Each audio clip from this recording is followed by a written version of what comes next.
we are ready to go. We'll call a meeting to order with the approval of the agenda. I'll make a motion. Second. Motion made and seconded. All in favor? Aye. Opposed? Carried. Approval of the December 2nd, 2020 minutes. Anybody see any corrections or additions? Or I didn't see anything. I'll approve it. I didn't see anything wrong. okay. Motion by Doug. Do we have a second? Second. A motion. All in favor? Aye. Opposed? Carried. Public comments. There's no public comments from the West Conference Room.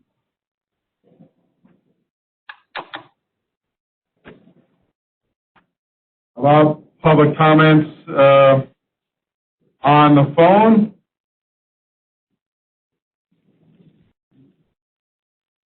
Any public comments? So, all right. We'll close public comments. Number 5, I guess, let us know if it gets to you. Any supervisors not seated on this committee?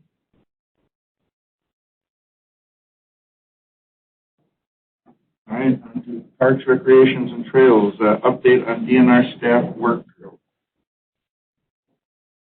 Bob's coming back from upstairs, I believe. Yeah, here he comes. You're on.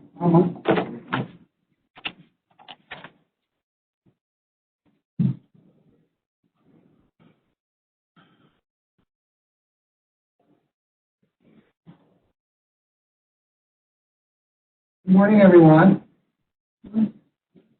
So the agenda item, update on DNR and staff work group regarding the Sauer master plan. Well, there's not a lot to report. I do have some items to share with you.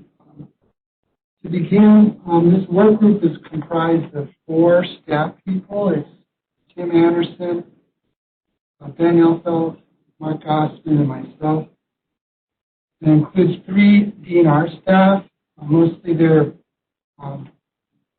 recreational planning professionals. And their role as the DNR is to review the master plan to ensure or determine compliance with the obligations within the MOU. Our role as staff has been, this has been our directive, is to support the selected alternatives, the users that were approved, adopted, and submitted in the master plan. So that's been our role. Let's see, since our last meeting, the ESC meeting here, back in December 2nd, we've met 4 times collectively. Spent roughly 10 hours together. The DNR did provide us with an 8-page, I might have that. I know folks have been interested. An 8-page memorandum, which really lists their concerns, the plan's shortcomings, issues that they've identified.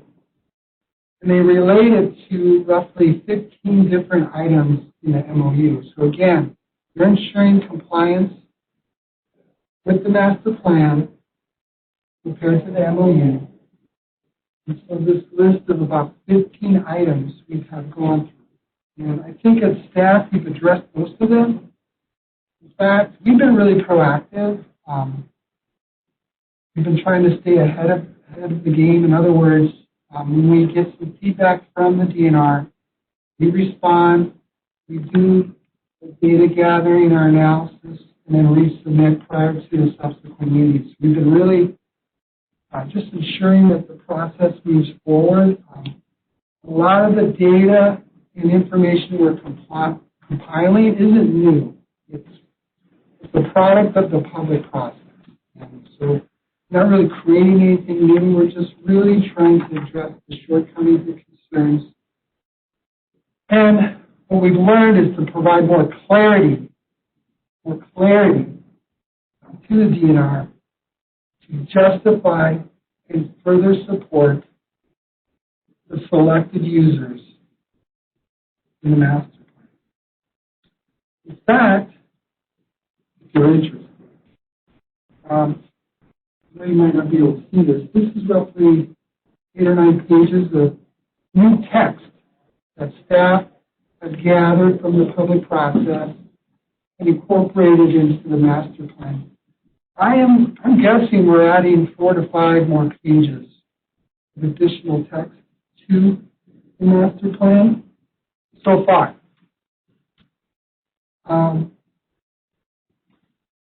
So, as we present this more clarifying data, more information, more statistical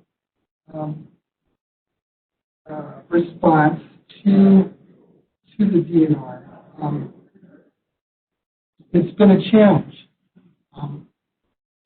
And we have yet to receive very few, if any, assurances that this clarifying support data, this clarifying information will satisfy the county's obligations to the MOU, or if the master plan will be approved. So, in essence, there's still a lot of work to do. We're experiencing a very, very high level of scrutiny. And with that, in turn, requires us, as staff, to provide more data, more rationale to support the decisions within the master plan. That's in a nutshell. So right now, our biggest challenge is justifying the mixed use and the added new users to the current master plan's goals and objectives and aligning them. That's the big challenge. So in other words, the burden of proof is on us, as a county, as staff, to further justify why those selected users were chosen.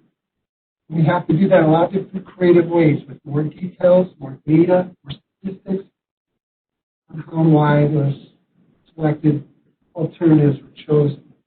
So, hence, going forward, we simply need more time to gather data, to work with our DNR partners, and to explain and explore more ways to engage the DNR and elicit their feedback, because what we're really striving for is a collaborative effort, collaborative thinking. Up until now, it's been reactionary. The DNR reviews master plan, list the concerns, we react. We try to address their concerns. They look at our reaction, and then they respond again. And what we want to work on is a more collaborative thinking approach. And I think we can do that. We had a 4th meeting and final one yesterday morning, and I think we came up with a process whereas we could sort of focus a little bit more and work beyond just a review and elicit from them best practices, concepts, ideas to incorporate. So, with that, I'd like to schedule at least 2 more meetings by the end of the year. And then parallel to all this, I think there's an effort to bring in a higher level of DNR staff to the work group. And that'll be an opportunity for us to share with them our challenges. With that, I know it sounds kind of ambiguous and broad, but do you have any questions? So is it safe to say, Bob, that the snowmobile thing, I mean, where does that sit? The same as it's been? No snowmobile use? I mean, until all this is finalized? Or how, I mean... Well, that's a good question. That's one of the sticking points, because it's a new selected user group. And so we're really faced with the challenge of making sure that the non-motorized folks are safe. So that's a concern. In terms of, the trails being open for snowmobiles this winter, that's something I cannot guarantee. I think, and what we've been told, once we get the master plan to a point where it's beyond the work group, there's another review layer within the DNR. I can't really speak for them, but that's our impression. So, the ball is kind of in our court right now to make those adjustments, make those justifications, but I'm not sure about the winter. There's a lot of concern about displacement and the economic impact and the shift in spending, safety issues as well. Their trail, right? Their property. So naturally, there are concerns. So, as staff, we've been trying to adjust to that and try to find creative ways to provide support, rationale that supports decisions. Did I answer your question, Tracy? Bob, I know I asked this before. What reaction are you getting from the DNR when you have the Gandy Dancer and you have the Cattail and they both have snowmobiles? They're saying it's too dangerous to have them on this other part. We brought it up on several occasions. Tim can confirm that. The way they look at it is apples and oranges. This is a new planning process, a new DNR. There's a lot of tension on this railroad right away. And so it's a priority for them. That's what we've been told. The staff that we work with, this is their number one priority and their focus. And so, it's been part of the discussions, but it's not any rationale, not yet, that we can put in the master plan and support these decisions. Unless you have anything to add on that, Yeah, it seems like they're making a distinction between those other trails and this one because there's existing use established where you have groom cross-country skiing on the Sauer and how you deal with that displaced user group because we're now providing separate options for each of those different user groups. It's all being put on one trail surface. And so it's kind of a sticky spot for us as staff to try and explain what their sticking points are when they're not all that clear, at least to me, as to what they're expecting from us. So I think that's part of the confusion, part of the challenge of this discussion with the DNR is that the criteria we're being judged against isn't super clear to me anyways. And maybe I should fault that to my own thick head, but I don't know. It's just it's a challenging discussion to try and figure out exactly what they're looking for in order for us to be able to move forward with the options that we've chosen as a county. And I think we get beyond that because, again, up to now, we're just getting feedback. And so we're going to try to invite them to help us in the question we have. And I think we have a new process with them, particularly if you guys are supportive of meeting with them. The more we can work with some, again, collaborative thinking and having them help us find solutions.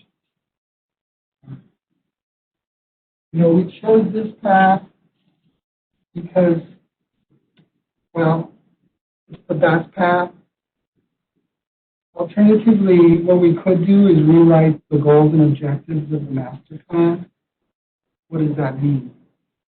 Well, that's pretty much a reboot of the entire process. And that's the thing. The goals and objectives within the plan are a product of the public process. And so we're sticking to those. We can't change those. If we change them at all, then we're inviting public input again. And personally, I don't want to subject our neighbors to that. There still might be some degree of public input because we are making some moderate changes. And what does that look like? At a minimum, we've been told once we get through this process, staff makes the changes, the DNR is satisfied, it will need to come to this committee and ultimately the full county board. Don't think we'll need a public hearing, but they'll be here for public comment. So there's that potential. It's highly likely. Again, we've created enough, 4 or 5 more pages of text. And so there's, just to comply within our 44, I think at a minimum, there's going to be some public process, but that's what we're looking at. A rewrite of the goals and objectives is a complete rewrite and reboot of the public process, and input sessions, and workshops, and so forth. It's interesting. It's almost fascinating because, a lot of county resources have been expended for this project. In a way, it's surprising because, heck, we even hired a professional consultant, right? You would think, that would be sufficient for this TR review. Yet there's still some work to be done. So with that said, I'd like to keep on this path and work with them. Try to get these next 2 meetings in by the end of the year. And perhaps at our next meeting, we might be at a decision point as to where we need to go. If I may, Chair, hats off to the staff because I've seen the work they've done to address the concerns initially presented by the DNR, which was pretty extensive when they list all their concerns. Whether we agreed with them or not, these guys addressed them. We've gone back and addressed them again. So we've bent over backwards to try and address all their concerns that the staff is saying. Our next phase, in my opinion, is we're going to give them one more chance. And we don't necessarily agree with everything they're saying. And so at that point, we'll decide, are they serious about working with us, or are they just delaying? And we're at the point now where it looks like they're delaying, putting this off. So we'll come back, we hope, soon with, here are some options and alternatives that we're considering and proposing, and we'll decide what the next step are. But the amount of work these guys are doing, and for them to suggest, well, maybe we want to redo this whole process again, like they said a few years ago, we don't find acceptable. The county board passed their policy. The policy is going to be implemented. Are they going to help us work through some of their concerns? A lot of it is interpretation, and I don't think their interpretation has been fair in every respect. So these guys are bending over backwards on multiple occasions. We continue to work. We continue to seek help. So we'll decide if they're going to just drag us out or if we're going to act. But for the immediate future, it's just status quo. Nothing will change yet. Right. Okay. I'd just like to agree that I think staff has done a wonderful job, and I think the DNR, in my mind, is the one that's the holdup. They just don't want to agree with anything we're trying to do. I'm just a compliment to the staff. I think I appreciate you saying maybe we've hit the last wall. Yeah. That we and they have worked hard. The county has, staff has, to get to this point. And the key word is reasonable. I think we've been very reasonable. We've addressed a lot of issues, and for them to, it stings. Yeah. So to put yourself through a rewrite again, Bob, I mean, what what piece of that, I mean, what accomplishment is not here already that you would hope to, I mean, what would you gain by it? That's a good question. I can give you an example. In the objectives, we have to go through the public process, and it need to be determined that, yes, we are displacing snowshoers and skiers. That would be in the plan as an objective, and in a way that would get us beyond one of the barriers we're experiencing right now. Now, would the general public say that? Because again, the public process defines the goals and objectives. So I'm just using that as an example as to strategy or another path you could go down to allow for motorized use on the trail and horses. Because that's an issue.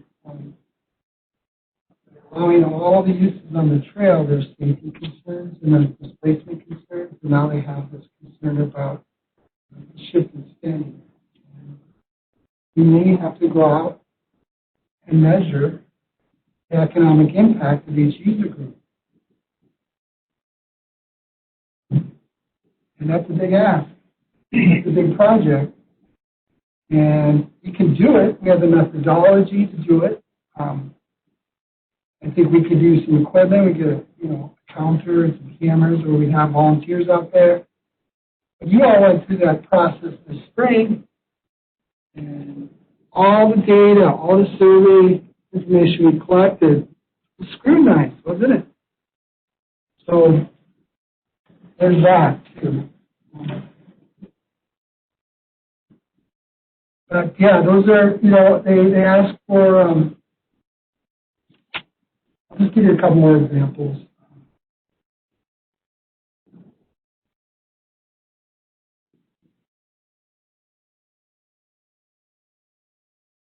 Well,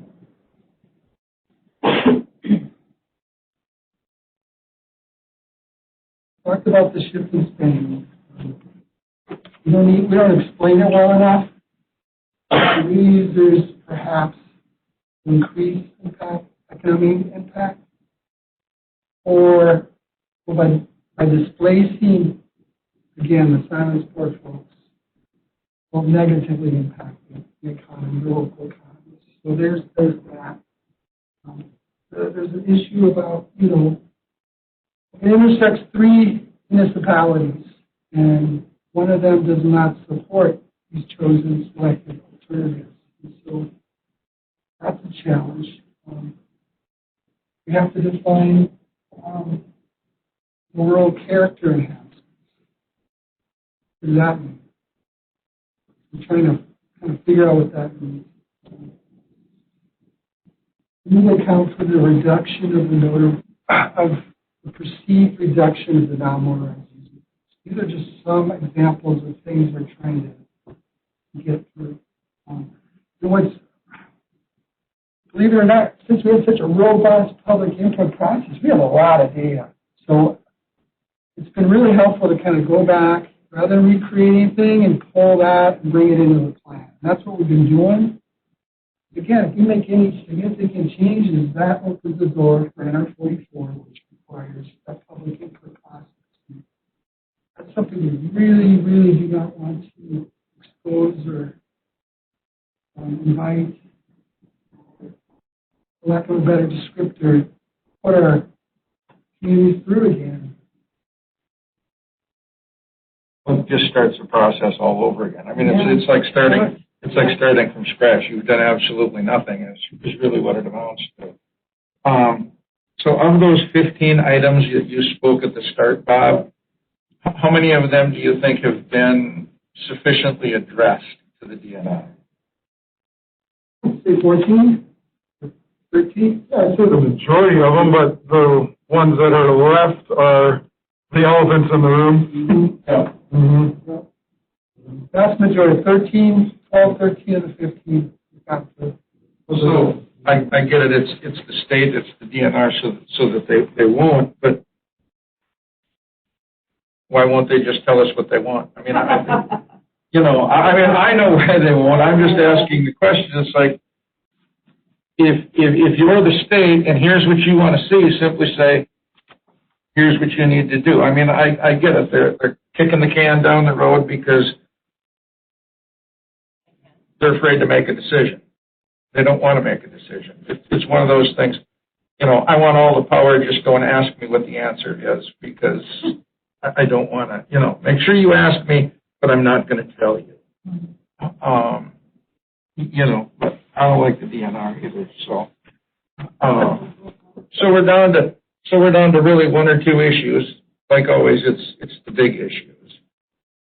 So I think the sooner this committee, the sooner the county board has something to say, well, okay, the DNR is just playing games, they're stalling, what are we going to do?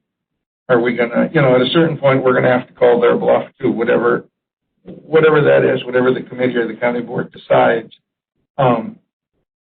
We've kicked this can for all the years that me and Doug have been on this board.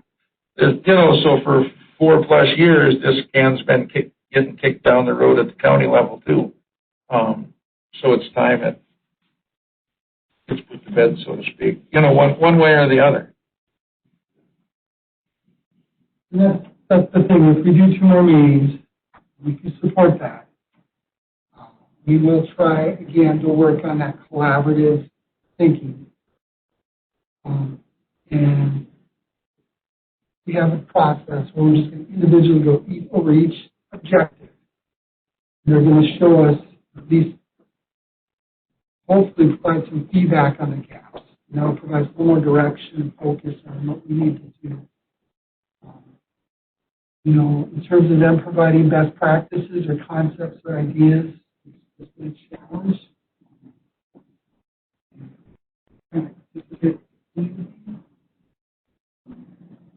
But again, I think we're going to do a different approach with these 2 extra meetings and invite that collaborative thinking.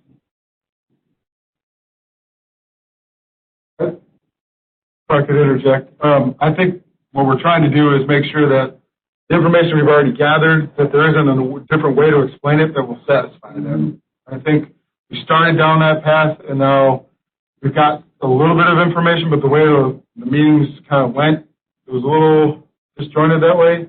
And now the new process that Bob's talking about is more like line item. We're going to just say, like, okay, it's more been, I don't know how to explain it, but we try to react to them.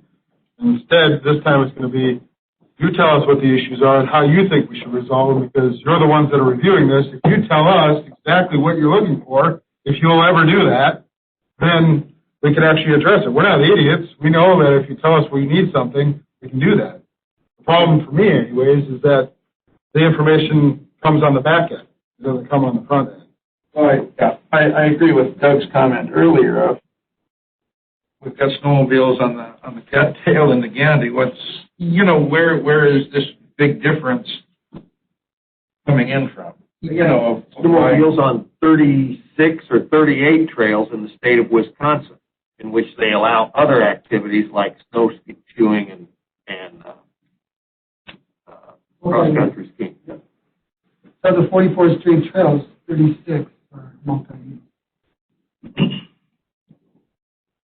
So even if they tell us what they want, it has to be reasonable. I mean, they can give us something that we could never do or just simply throw our hands up. So we've got a great plan. We got a master plan. We know what we want to do. Now it's just a matter of refining and tuning up some things. And that's what we're going to find out, is if they really want to work with us or if they're just saying, we're not going to do it.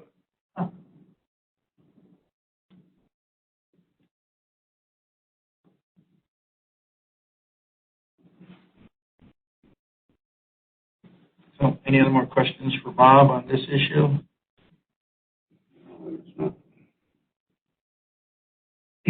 I'm sure we'll have more time to ask questions again.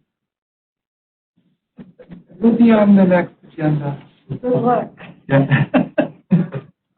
Well, just win, not luck, just win.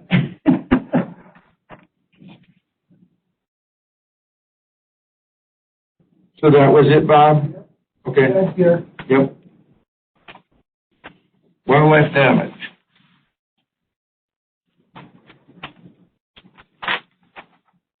Good morning, committee members.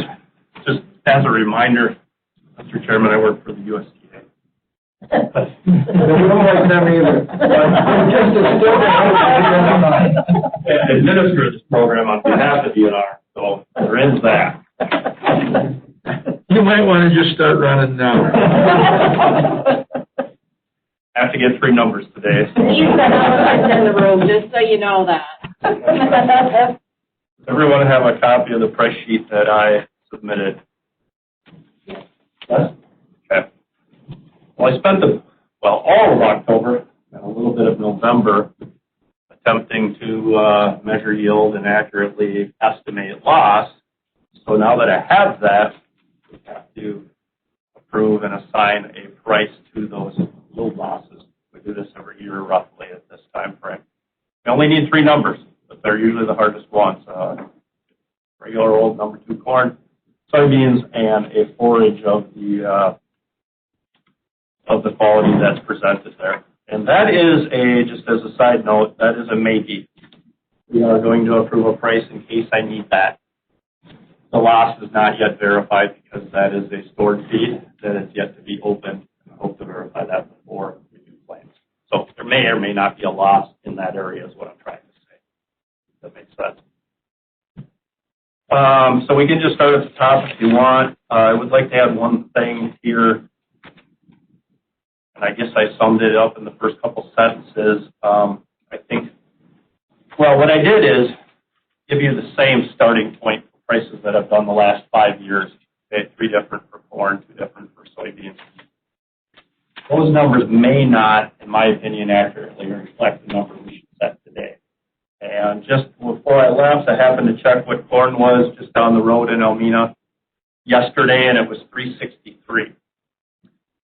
So I guess what I'm trying to say is new crop corn and beans probably aren't well reflected in the numbers I gave you because that is an average of about 11 months looking prior to this new crop. Okay. Soybeans yesterday at Synergy were 11.22. You can see where those numbers are a little bit north of the numbers I have presented to you. I checked Genio yesterday at 3.75, and then I happened to look at futures deliveries until October of 21, and it looks like they're all going to be north of 3.65. Even some numbers pushing $4. So I'm just trying to say is that between now and next year's new crop, prices are probably going to be significantly higher than the numbers I presented here for corn and soybeans. Why do you think that is? Well, that's a good question, and it's not easily answered because typically prices do drop at harvest because now we know what's out there. There's no more projecting. There's no more guessing that agencies do all year. It's in the bin, so to speak. It could be because of regional shortages in certain places. It could be because of new contracts or new agreements for trade and overseas what will ultimately be shipped out. So it's a pretty complex thing. But it as a rule, commodity prices can typically fall at harvest. And they haven't. They actually climbed. For 4 months of this year, corn was probably below $3 per bushel. And that average is why it then draws down that number I have. You know, the last month of climbing within that price period of November just didn't affect that average at all. I could enter a week's worth of numbers at around 350 and it would not even climb a penny because of the long period of time where it was low. But remember, that period of time that it was low should reflect last year's crop, not this year, 2-year crop. But we try to, when we're here, we try to also smooth out the peaks and mellow the valleys with pricing, which can happen often with commodities. But right now we're looking at probably a semi-long-term trend of higher than the numbers I presented. So that's kind of my intro and starting point, and this is where we probably have to rely on the ag expertise of some of the members here to present or start with a number. Or I can do that if you wish. I can start because I'll have to stay in it anyway at some point, I'm sure. On corn, I think the 331, most years I sit here and beat us up on trucking and drying, and I think 331, if you looked over the course of from the time you put corn in the ground last spring until it was harvested this fall, I think 331 is a fair price because you're not paying trucking, you're not paying drying on whatever it is that we agree the price is on. So I look at a 331 and say if I have corn damage from wildlife this year, I'm still going to get really close to 360 a bushel if we approve 331 because I didn't have to truck it and I didn't have to dry it. And most years I'm going to sit here and say, from 331, I want to be at $3 because you got to truck it and you got to dry it. And I think on corn, I think 331 is a fair price.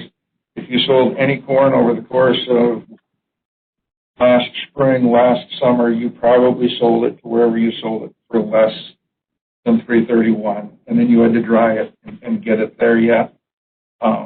So when this came out, I looked at this and said, well, it's the first year I'm not going to try and lower the price of corn from what's on here. So I think 331 is a fair price because I do look at that as really being a 350, 360 price that someone is getting for it. I would agree. Deer eat their corn wet, and they don't have to deliver it. I agree. The 331. You convinced me. Well, as supervisors in the past, we've had to look at these two that understand what's going on. Yeah. Because I understand where it comes from and where the prices are, but I don't know what's fair and what isn't. Yeah. Personally, I mean, I don't. That sounds reasonable, though. No, like to approve these in one motion at the end, or do them as we go? Let's do them as we go, just so the prices get, separated out. So, someone would want to make a motion for the 331 on corn. I'll make a motion that we use 331 on corn. I'll second it. Okay, motion by Lyle, second by Sharon to approve 331 for the price of corn. All in favor? Aye. Motion carried. Soybeans. You want me? There again, I'm fine at the 853. I think, personally, I know if we'd have sold all of our beans at 853 and higher, we'd be happy, but we sold a lot at under 853. So, I concur. I'm with you. I sold a lot of mine less than 53. So yeah, I think that works pretty well. If you held soybeans today, you wouldn't be happy with these. Right, but if you were selling them at harvest, or before harvest, it was an okay price. So, all right, I would accept the motion for 853. I make a motion that we use 853 for soybean losses for wildlife. Second by Doug. All in favor? Aye. Motion carried. Haylage or dry hay? It's a hard number to get.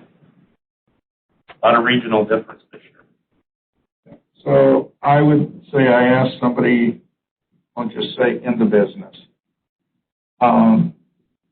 and was told that up until a month ago, Thanksgiving time, you could buy hay trucked in for $1 a relative feed value point. So you'd be looking, 150 relative feed value hay.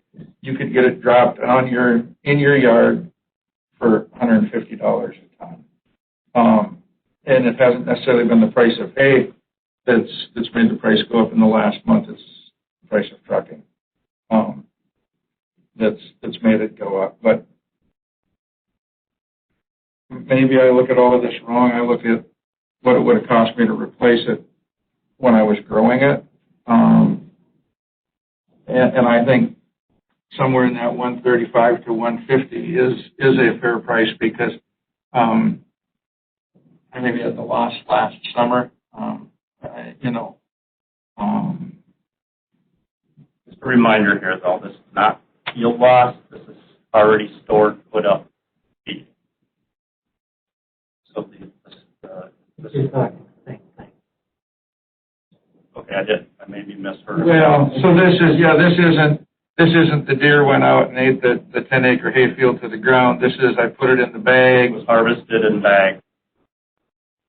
When you're looking at values, you're still looking at a bale of hay versus hay that could have been baled in the field. Yeah. So maybe you can answer the question. I mean, are we looking at deer? Are we looking at bear damage? Well, it wouldn't matter what species would damage it, but in this case it was bear.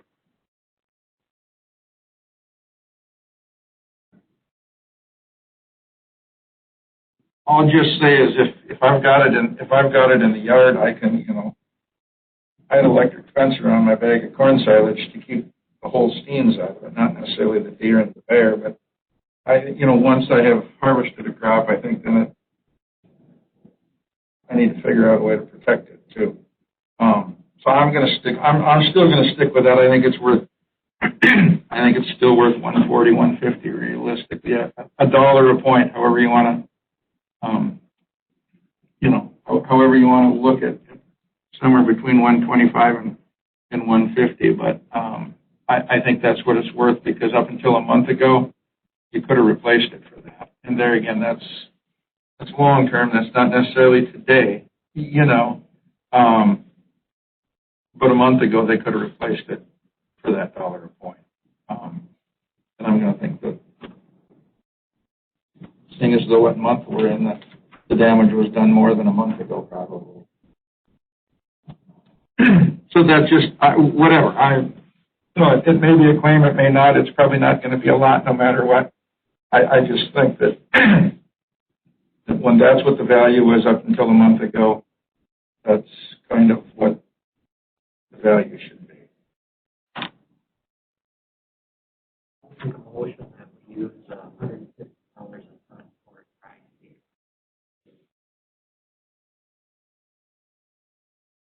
A second. Motion made and seconded. All in favor, say aye. Aye.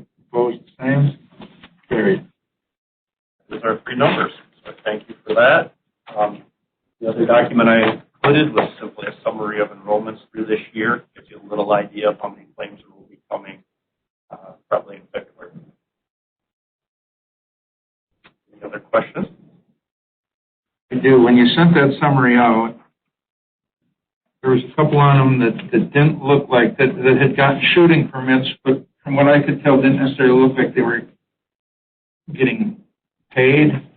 Did I just misinterpret the paper wrong?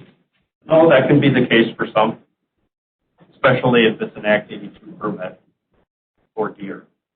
There is no option for that for any other species, but if it's an Act 82 permit for deer, they waive a right to receive a claim.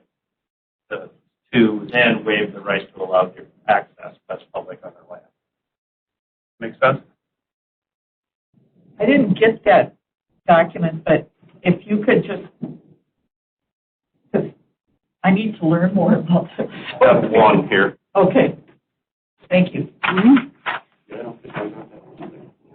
Should have been in the Tracy? Packet. I got it. It was in the email packet. Yeah. It was. I printed all that out. It was in mine anyway, because I Might have missed it, I guess. Well, maybe. I'll look again in here. Oh, here it is. Oh, yeah. Can I take it? Was there? Once. Did you mark that down that I was right? You were right. You want to give me an example of a specific one? I could tell you if that's the case. I would just so if the 2 stars is a claim possible, right? Yeah. So if there's not a star by somebody, are they going to get a claim, or did they just? I either have no appraisal data for a claim, or they were in an enrollment type that didn't allow for claims. Okay, but they got a shooting permit, perhaps. Yes.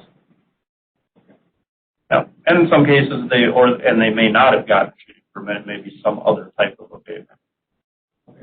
So only this year, it seemed to me that geese have become a lot bigger problem. That's been the last several.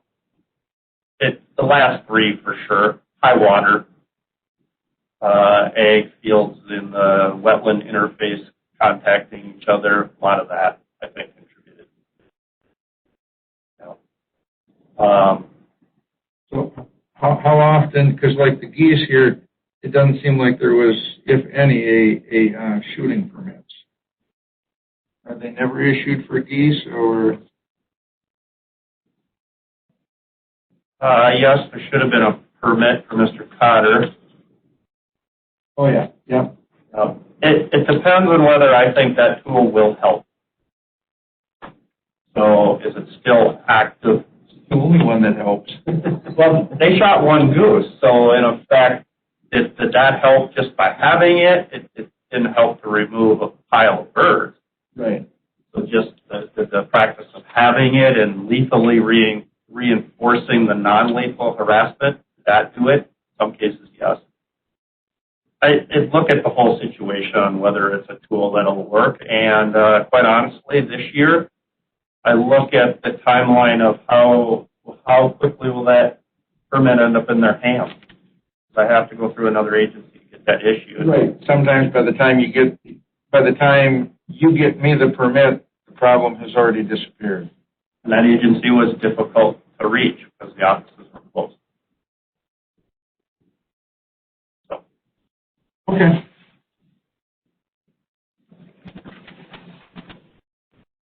Right. Thank you.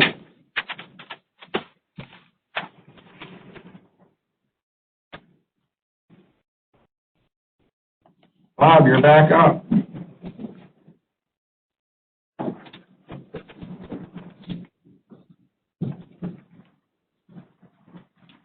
I'd like to just set the table. I'm going to invite Tim up here in a second.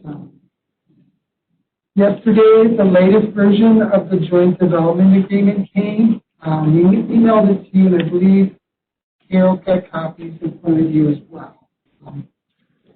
In terms of the next two agenda items, 9A and 9B, I'd just like to share with you what our process is. Earlier this fall, we reached out to the town. Tim connected with them both through letter and phone calls. And Tracy's been a great partner on that as well. There's 4 impacted towns to elicit their concerns or questions. And so we'll have Tim come and give us the highlights of those concerns from those towns. And then we're going to go through, albeit minor, but there is some changes as opposed to the previous version. Just read those out for you all. And I think that was a product from Town of Clayton too. Town of Clayton's been proactive. And so we have a list of town concerns.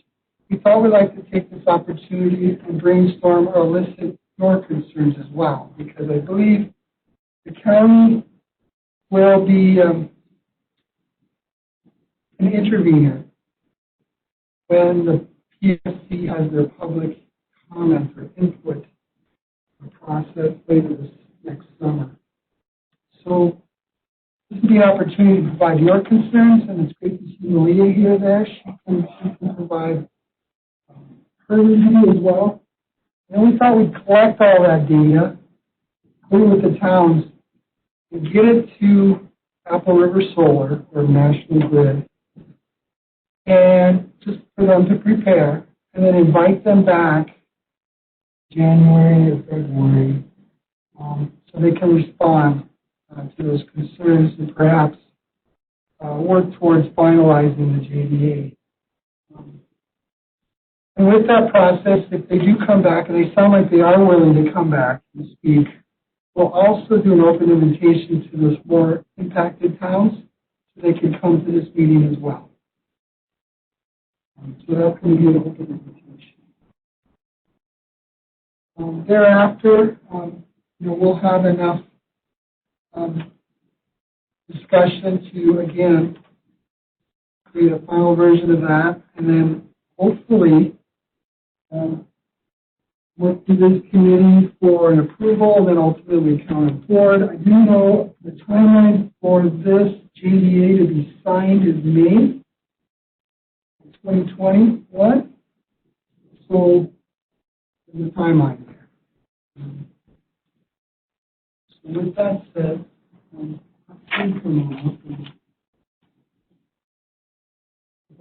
use that for the time. Thanks, Bob. Morning, everyone.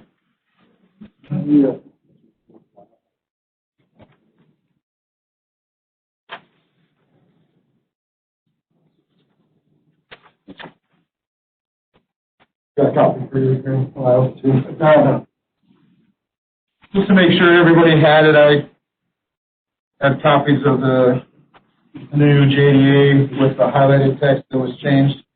Tried to distribute that to you guys this morning, but I guess initially I'll go over the outreach and kind of the response we heard from the towns. So as Bob mentioned, you guys were here when National Grid presented, like in October, I believe, and shortly after that, we put a letter together to the 4 respective towns of Beaver, Clayton, Apple River, and Lincoln, and said we'd like to be kind of a collecting entity to help them get their issues sorted out so that we can get it codified in this joint development agreement. So any concerns or things that they want ratified are in writing so that the developers' feet can, I guess, be held to the fire to make sure that they do what they say they're going to do. That's kind of the point of the joint development agreement. And with the conversations we've had with the Public Service Commission and the developer, this is the primary avenue that the towns will have to memorialize that information and have it be something that's enforceable for the towns and for the county. So I guess my understanding is the outreach that the developer has done has kind of been a smattering of things. So mostly they've met with like town board chairmen, and in some cases they met with the full town boards. It's kind of been all over the map a little bit with that. So a few of the towns, like the town of Beaver, were kind of unaware of the project, more so when I talked with them. And so they actually scheduled a meeting last week with National Grid to kind of go over some of the issues. From what I understand, that meeting was very similar to what we had here. They did it remotely. National Grid kind of called in or whatever to them and explained similarly how they explained to us back in October what the project overview and all that sort of stuff is. Their response was kind of mixed because during that project or during that presentation by National Grid, they became aware that part in Apple River, in the town of Beaver, is an alternative site. So it's not a direct primary spot for this proposal.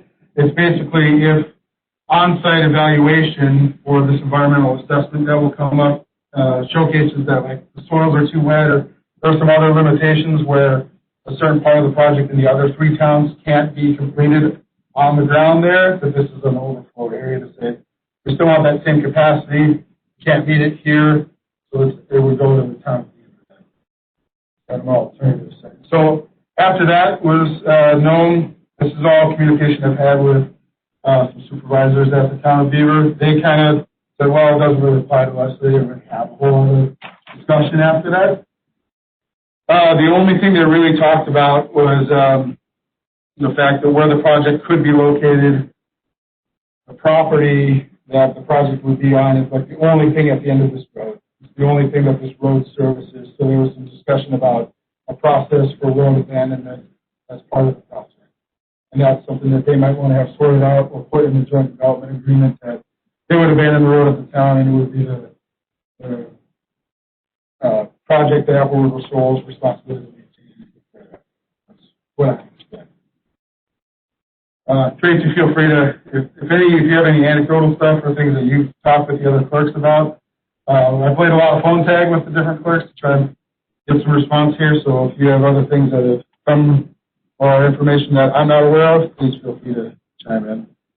Town of Apple River is one that I play phone tag with, but they were also at that Town of Beaver meeting, trying to get some information. Sounds like both of them feel that perhaps separate joint development agreements with the different entities would be a good route to go in case there are unique aspects like that road abandonment thing or other things that each town might want to do differently. So it's a conversation piece. Right now it's written as one document that all the entities that are affected, the 4 towns along with the county, would be signing.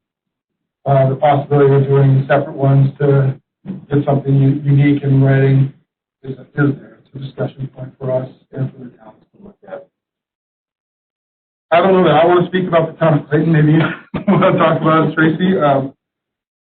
My understanding is that you've been proactive and you've talked with them, sent them questions, you've gotten responses, and most of what your responses were regarded taxation, equalized value, and the effect of this project on that. And then you wanted some additional information in the joint development agreement about emergency responses and training about how you handle a project like this from an emergency response point of view. And it seems like the new joint development agreement under Section 1A and E, they've tried to address that.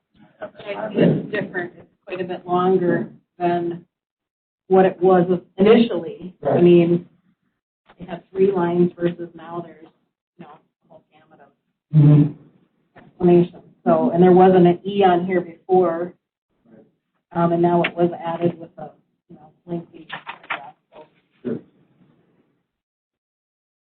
it's just things as you go along that you're thinking about, and they're very good about so far giving you the information, so it's not like they're trying to hold back, pieces.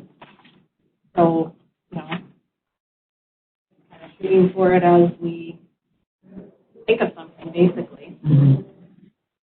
Yeah, as a tactical thing, the joint development agreement isn't absolutely required for this project, but the Public Service Commission, from what I've talked to them, says that they want to see something like this, whether it's called a joint development agreement or a memorandum of understanding, somewhere to showcase that the developers have listened to, received questions, concerns, and issues, and that they have been addressed to the satisfaction of the community.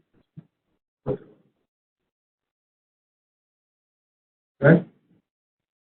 Town of Lincoln, I've heard some anecdotes about what their positions are, but I haven't heard anything directly from them. Just some internal staff conversations about this. A few issues kind of came up. You'll see that in the handout that I have at the bottom there underneath the line. Just wondering who is responsible for collecting these financial assurities underneath the decommissioning section. We have 3 stages. One is like 1 year after the start, one is 6 years after the start, one is 11 years after the start. How is that stuff collected? How do we make sure that they put that those financial sureties together, and who's responsible for gathering that? Then, can I ask you a question about it? And then, do we, as a county, take those funds? Do they go into some account that they just sit there for when they're needed for decommission? It would probably be something more like a line of credit as a financial assurance, so we wouldn't actually have the money, but that would kind of like with our non-metallic mining reclamation. Oh, okay. Can I ask one other question? They always refer to Apple River Apple River Solar. When they were here, I asked them, how many employees does Apple River Solar have? 0. So, and they're signing it here, an attorney and a developer. Do they just represent? They don't work for Apple River Solar because they have 0 employees. So how does that work? I think that is addressed under Section 8. Don't you think, Tim, where they're talking about, when they sell it? That's kind of been what a lot of their business model is getting the development going and then transferring ownership. Yeah. And so that would be my guess. And Section 8 is their attempt at making assurances that whoever we give this to or sell this to will have the same obligations and rights under this contract. Okay. But once Apple River Solar doesn't exist anymore because they've sold it to whoever, and now it's Four Corners Electricity,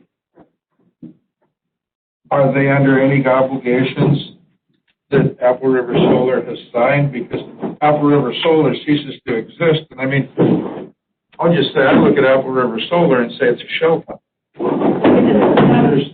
There's nobody there. I mean, it isn't like if I go say, who owns the house on top of the hill on 90th Street that Doug and Wendy Rowdy own? I can go somewhere and there it is. These people own it. If I ask who's the owner of Apple River Solar, who's the manager, who sits on the board of Apple River Solar, it isn't a member from the county and one of each of the towns that it's in. Is it anybody? It's no one. It's a Ponzi scheme. Well, again, I think that's where their Section 8 is trying to indicate that whenever they sell this business, the business that or the entity buying it is going to be buying all of the debts, liabilities, and receivables, right? So everything that this company is entitled to, the new folks will be entitled to, but everything this company is supposed to pay, the new company is going to pay. And so there's a level of trust. And their background, their other developments, there have not been issues where there's, at least that I'm aware of. I haven't done a lot of digging. I think the lady said this was they're doing like 3 of them in the state or wherever now, but this was their first venture into something this big, is my recollection of what she said that day. I mean, I may be wrong. Well, like number I'm 9. just concerned that so she said that they like the money that the county gets and the town gets is, in theory, they're doing it out of the goodness of their heart. They don't necessarily have to. So once Apple River LLC ceases to exist, there's no more goodness of the heart. I, as the buyer, I don't have to have that goodness of my heart. You go get the money from Apple River LLC. Until this, so we would still have a cause of action. The way this is drafted right now, if the county signs off and this company, Apple River Solar, signs off, then this becomes an encumbrance, basically, on that business. Both a receipt and something that's owed. And that, when they sell that book of business, so when Top Spot sells, anybody that has one of those drink chips, that's an encumbrance, and the new owner is obligated to give you a drink when you go to Top Spot if you've got one of those things, because you're buying the whole business. It's liabilities and the receivables. And so that's the faith that we have to have, is that the new folks are going to realize that. I mean, like number 9. I get it. I'm not buying into it, but I understand what you're saying. I think. It's just hard to conceptualize. Like they're saying Apple River Solar and local governments shall communicate and cooperate. Well, nobody works for Apple River Solar. Who do you communicate with? Who do you cooperate with? That's what I have a hard time getting wrapping around my head around, is But corporations are people. there's no people.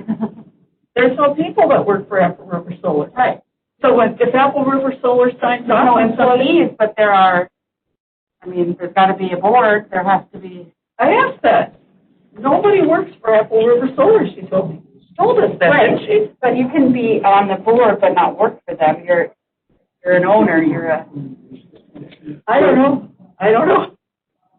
That's what I'm asking. What is A that? corporation can exist without any employees. and just having, Maybe Tracy can help us out, Sharon. So when you, as the town clerk, speak to someone from Apple River Solar, who is it? Currently, everything goes through the renewable, because it's their project. So Apple River Solar is their project. Who's Renewable, is it renewable energy? So what was Geronimo, right? When she was here, what was Geronimo? Okay, Yeah. okay. Yeah, so you speak directly to their board or their, Whoever it staff is. or Yep. whoever. Yeah, so Kara is part of that staff. So that's who we're directing everything to now. Once the project is up and going, I'm not sure if they will still have some piece of, whatever, because it's all of their stuff that's on the ground. It's just listed as, and I think that probably would be a good question to ask them. Yeah, kind of, we talked about so far, and it's good conversation.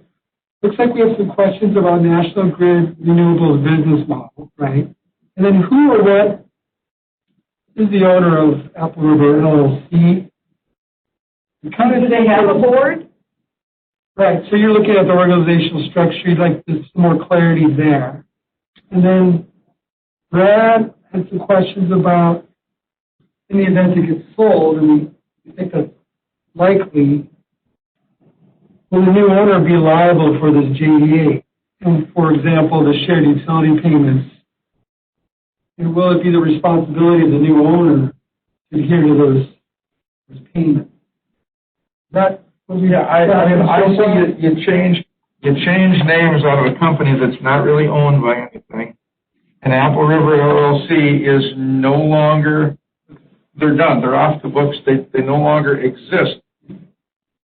They're not liable for anything, and anything they had, I don't believe, any agreements they have become, I'm not the lawyer in the room, I'm just saying, I don't think when they're agreeing to something that's voluntary, I don't see where I, the next owner, have to agree to those voluntary payments. That's what I'm getting at is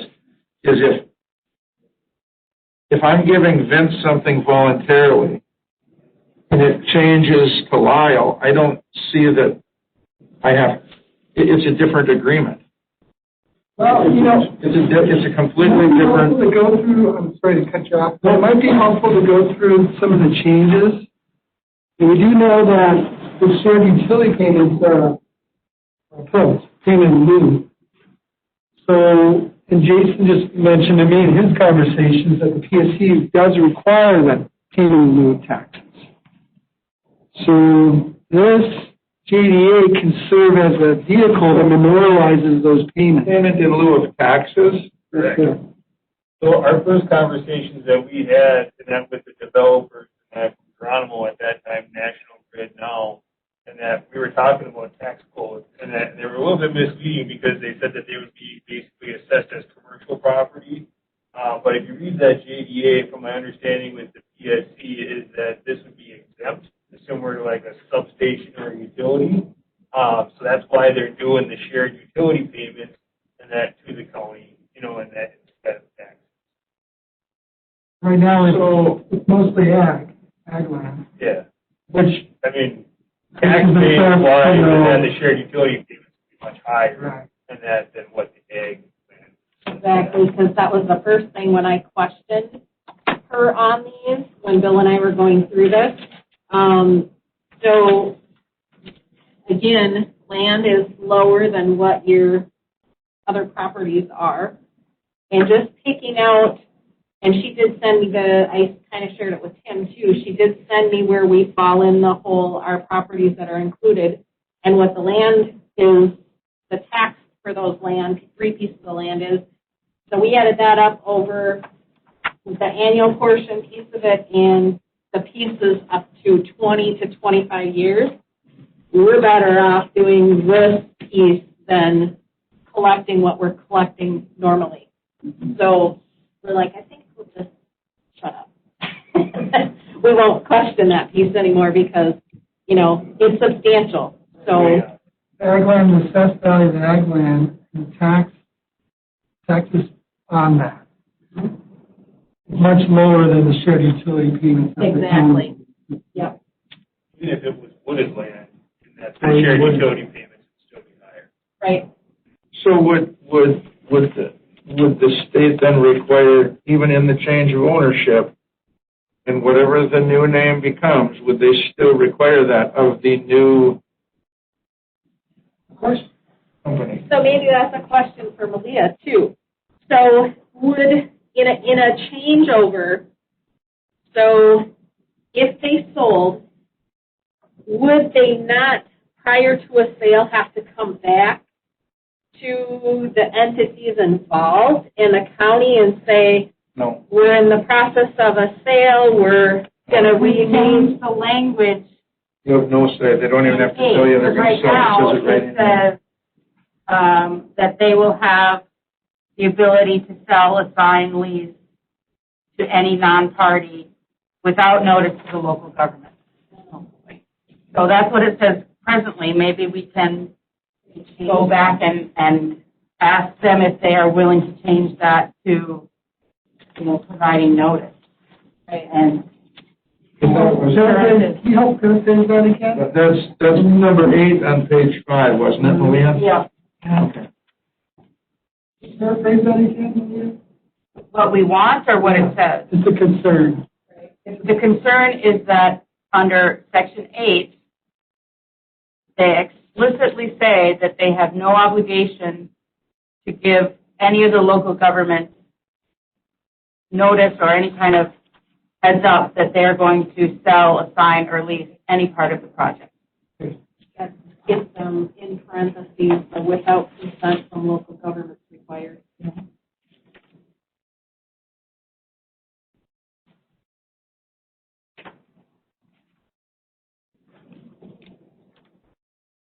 It's like it's in that same paragraph twice. Mhm.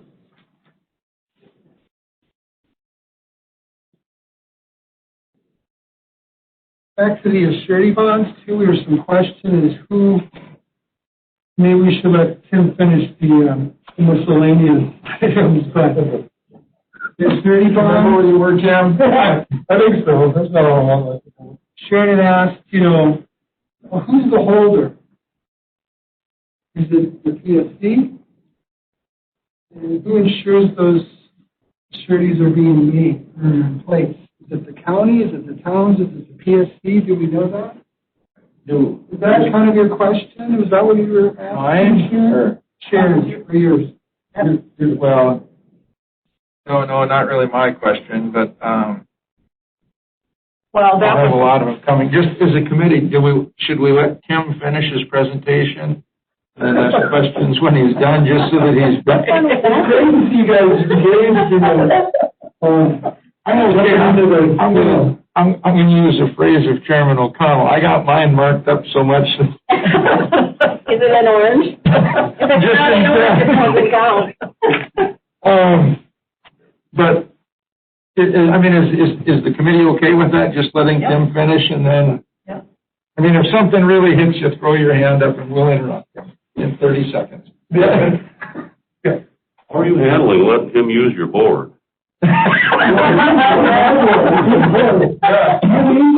Yep. See, got his name on it. It's been in my minivan for roughly 20 years. You never know when a good process is going to break out. We've got readers and Tim put them up on the wall. Bob has, but she's really fun at a bar because he brings us wherever he goes. He's just playing Pictionary. He's always ready.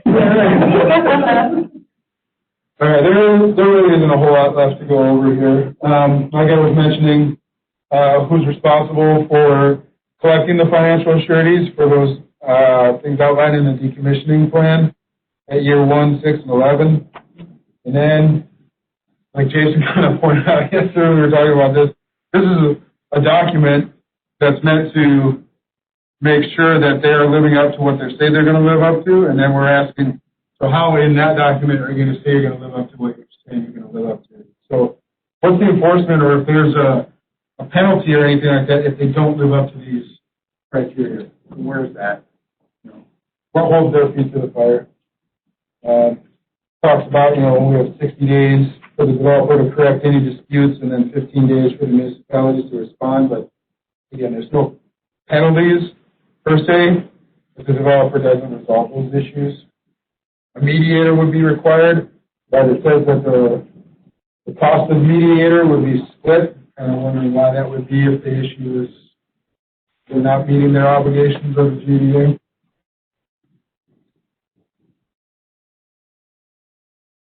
And then compliance with laws is just kind of like an uncertainty here. It says that they will comply with all federal, state, and local regulations unless the Apple River Solar LLC receives a certificate of public convenience and necessity from the PSC.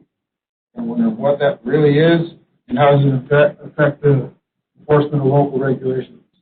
I actually talked with Bert from the PSC a little bit recently, and some of the concerns about what local regulations apply and don't apply in this process were pretty ambiguous from his responses. So, some things that it seems like, I'm paraphrasing here, so don't quote me, things like driveway regulations where you're setting a certain width for driveway access off a road, that kind of stuff sounds like would apply, but potentially other things that might halt the project might not, but he wasn't certain on it. He said maybe. So again, from my perspective, dealing with another state agency and not really getting a clear answer is kind of fun. That's county zone? The town. Instead of the local regulation, I asked about just zoning in general. But it was county. I wasn't sure. So, my understanding of that is that because these are utility based, and that they're meant to be able to be done, and so any rules and that where you're asking permission to do it, and that would not apply because that's handled at the PSC. And that, however, any rules that tell you how to do it would apply, and that because those would be enforceable. That was kind of what I've gathered, and that from talking with everybody, and then so like a stormwater erosion control ordinance that tells them, okay, this is how you would build that development would apply, and that the driveway ordinance and that in the JDA they say 15 to 20 foot wide driveways. If the town's got a 30 foot wide driveway ordinance and requires a culvert, the town could require that. So those kinds of things of like how it's built, how it's laid out, anything like that would be applicable. But as far as like a zoning, if I don't get this property rezoned, then I can't let the project go through. That's kind of a no goal. So they don't have to comply with that. There's mention of the stormwater erosion control plan requirements in the GDA. Being done. You want to go through those changes?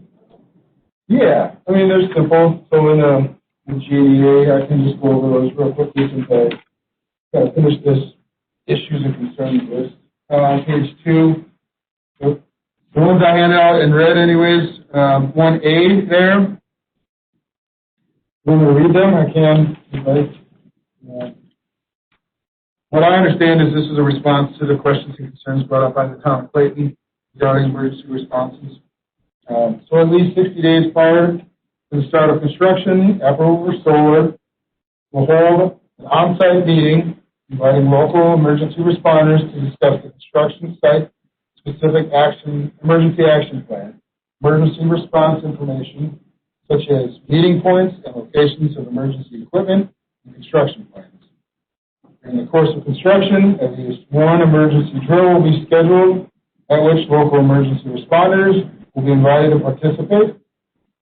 As available, written copies of emergency action plans and site maps will be provided to the local emergency responders. Further addition.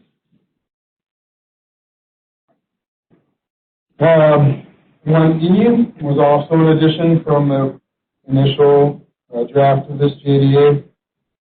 That goes on to say no later than 90 days after the commercial operation date, Apple River Solar will schedule an on-site meeting inviting local emergency responders to discuss the operations, site-specific emergency action plan, emergency response information such as meeting points and locations of emergency equipment, and operation plans. No later than 1 year after the commercial operation date, an emergency response drill will be scheduled by Apple River Solar, at which local emergency responders will be invited to participate. So, I don't know, Tracy, if you have comments as to whether you feel that that addresses the concerns that you guys brought up at the town or not, but that was their attempt to add that information in this video. I guess this is the first I'm seeing it. Sure. So, I'll definitely show it to Bill, just to make sure that, I think it's okay, unless he's looking for something totally different from the fire and EMS side of things, so. I didn't mean to put you on the spot. I was No, that's going to fine. give a response to it. So.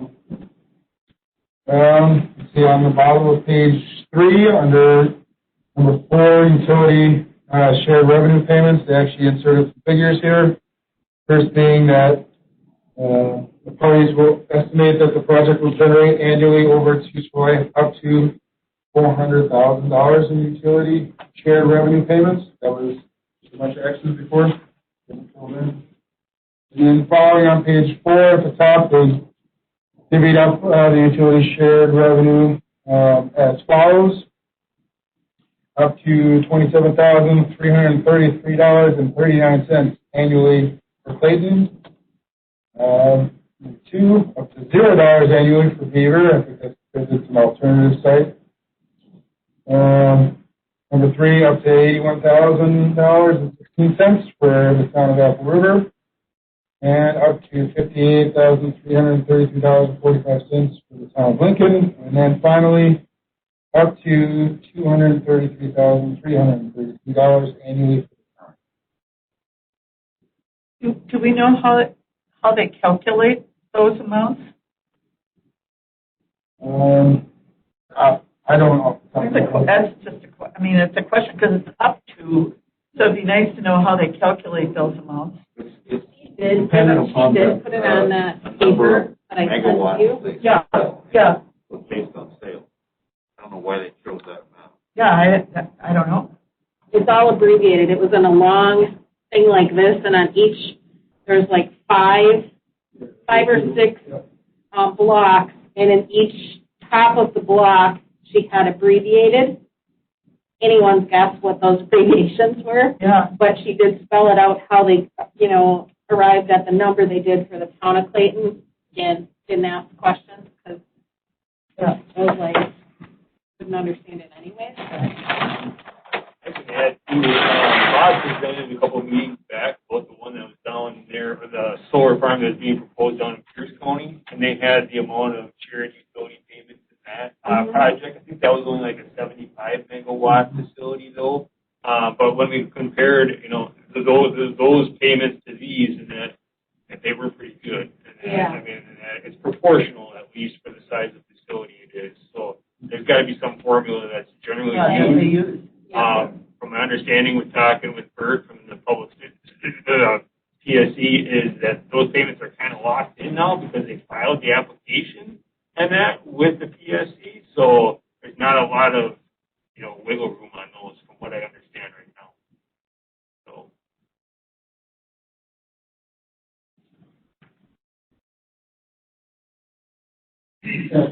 That's kind of the main thing that I saw in here in terms of changes from the previous to the current. They did update with some new contact information, highlighting their emails that they're now National Grid and that kind of stuff, and highlighting who's signing and where they're signing and who the representatives are, but I didn't see any other text changes. The Public Service Commission did say that, if we have concerns or looking for ideas for how to address certain topics for the joint development agreement, that there are 4 or 5 other projects that are kind of similar like this going on throughout the state at various stages in the process, and they have some of these things available under their docket search where we're getting the information on this project already. And so there might be some examples where you don't have to rewrite the book, and how other communities have memorialized the issues that they have. idea.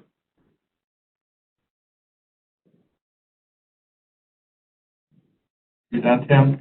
Just checking. I didn't want to ask a question and you weren't done.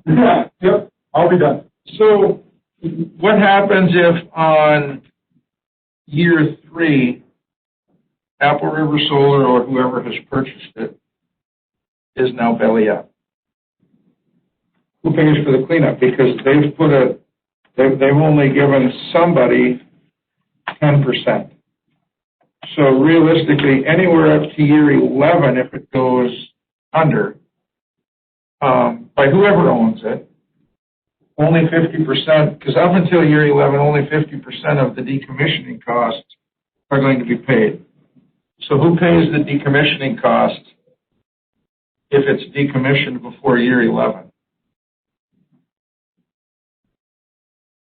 And realistically, who pays them at the end?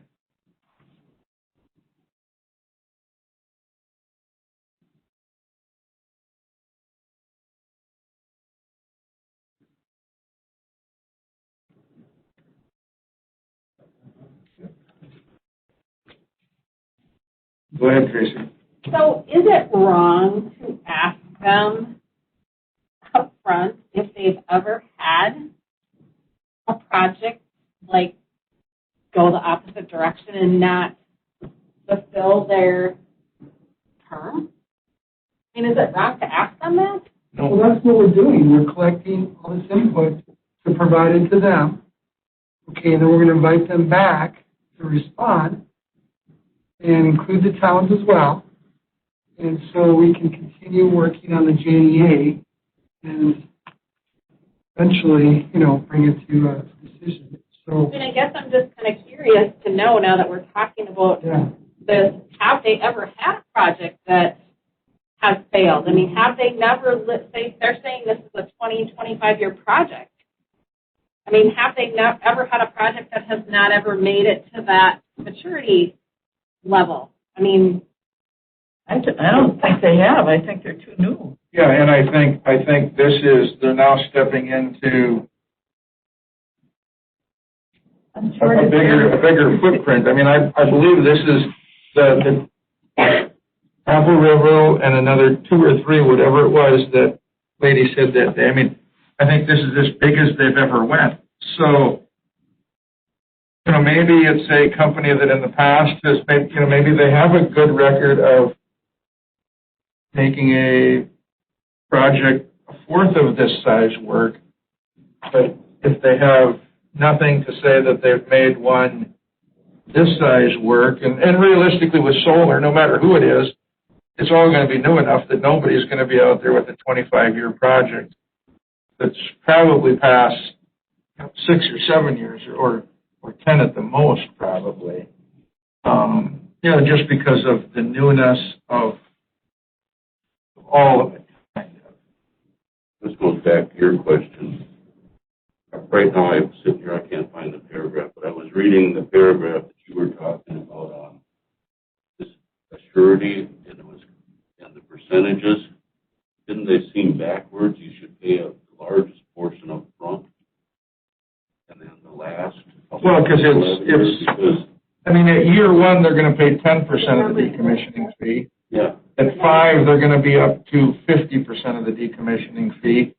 And then at year 11, it's going to be the 50 to 100% realistically. I mean, my concern is, and it comes back to what Bob wrote earlier, is who pays between year 1 and year 11? When we have, because realistically at year 1, we have nothing, until it's been up and running 365 days. And then at year 11, I mean, the answers may be very simple. Sometimes complex questions have a very simple answer, and maybe it's a very simple answer. It's just, I guess, one that I would like to know the answer to. Randy, would you be fine adding that to the list? Can the surety payments be flipped? In other words, It was a question because it seemed like you're clear out to 11 years before you pay. Yeah, everything can go good for 8 years, and all of a sudden whatever, the price of energy, natural gas is a penny, and solar power isn't worth anything. You haven't paid much. Yeah, I just need to know who's footing the bill, if it's year one or realistically, if it's year 25. I just want to know who's footing the bill and who's going to do it. Whenever it's done.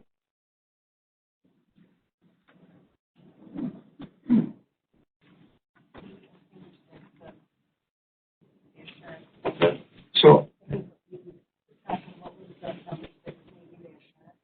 Tracy, I'll say kind of a question for you, because on F here on page 2, it says, if required, Apple River Solar shall obtain approval from towns or counties for all field access points to a public road. I think if required should just disappear. I think it should be required. I mean, certainly if they're going to come out on a county or a state road, the county's going to want to know about it. And I believe that should be an if required. If it's in your town, I want you to know where the driveway is going to come out, because I don't want it just over the top of a hill. Right. If it's the county, I want us to know where that driveway is going to come out. I agree. And then, as long as I'm on driveways,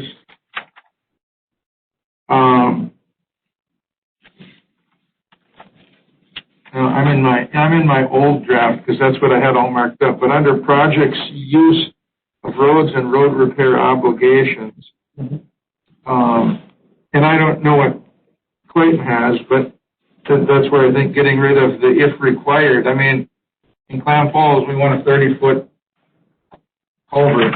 You need a culvert in your driveway. We want it to be 30 feet wide. And I believe the 12 to 24 foot wide road, or 12 to 20 foot wide project site roads has to disappear. I mean, I'm probably fine with 20, but back to emergency personnel, if you've got a 12-foot road and somebody's on the back side of that and they fell off the lawnmower and whatever happened, you're not getting there. Right. 12 feet is not getting you there. And so this isn't, for me, this is, road access, width of roads, and the width of the access point is not about Apple River Solar. It's about getting emergency personnel in and out.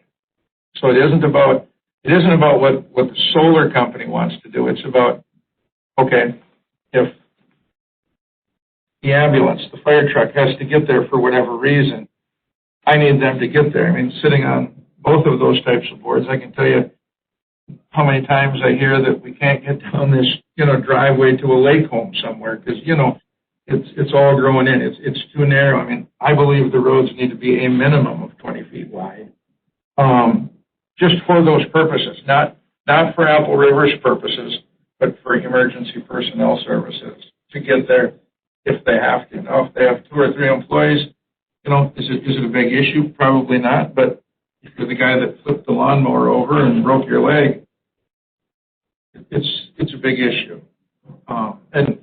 And it's a 25-year issue. It isn't like we're going to be in here and gone in 3 weeks.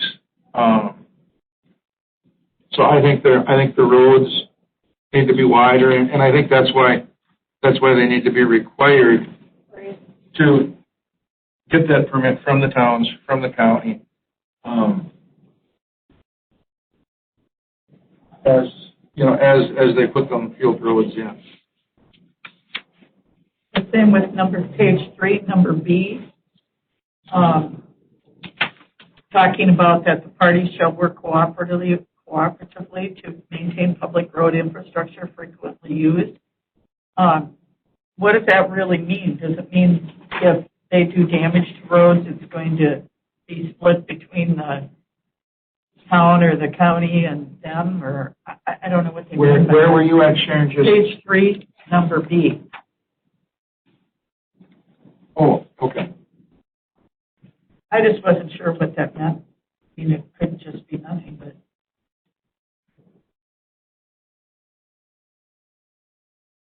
How would you take that, Malia?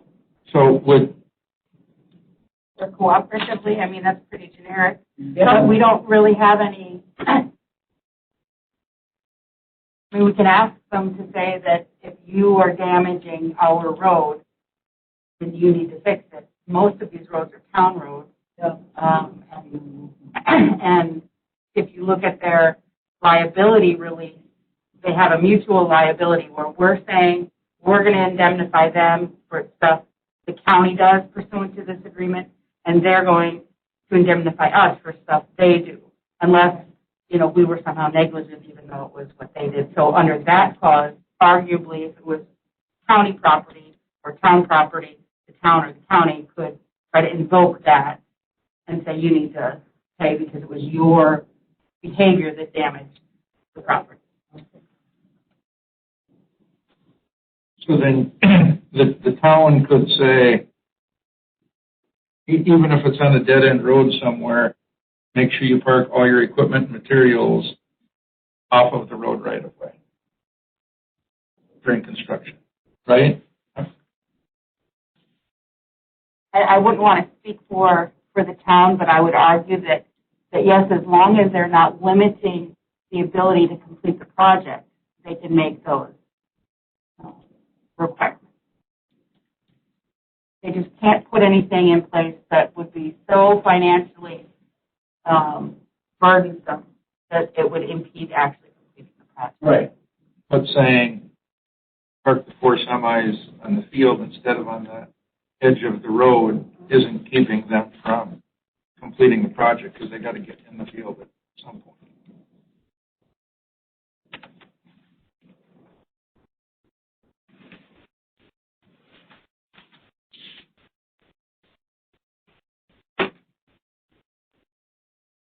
So I go back to the first page on 1. Apple River Solar desires to develop, construct, and operate. There again, it's not a big thing, but I'm not sure why operate is there because if you go to number, it's 8 in it's 8 in both of them. They're more or less saying we're going to sell it anytime we want without telling you anyway.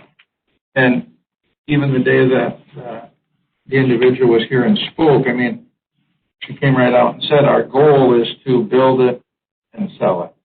They're not really in the operating business. They're in the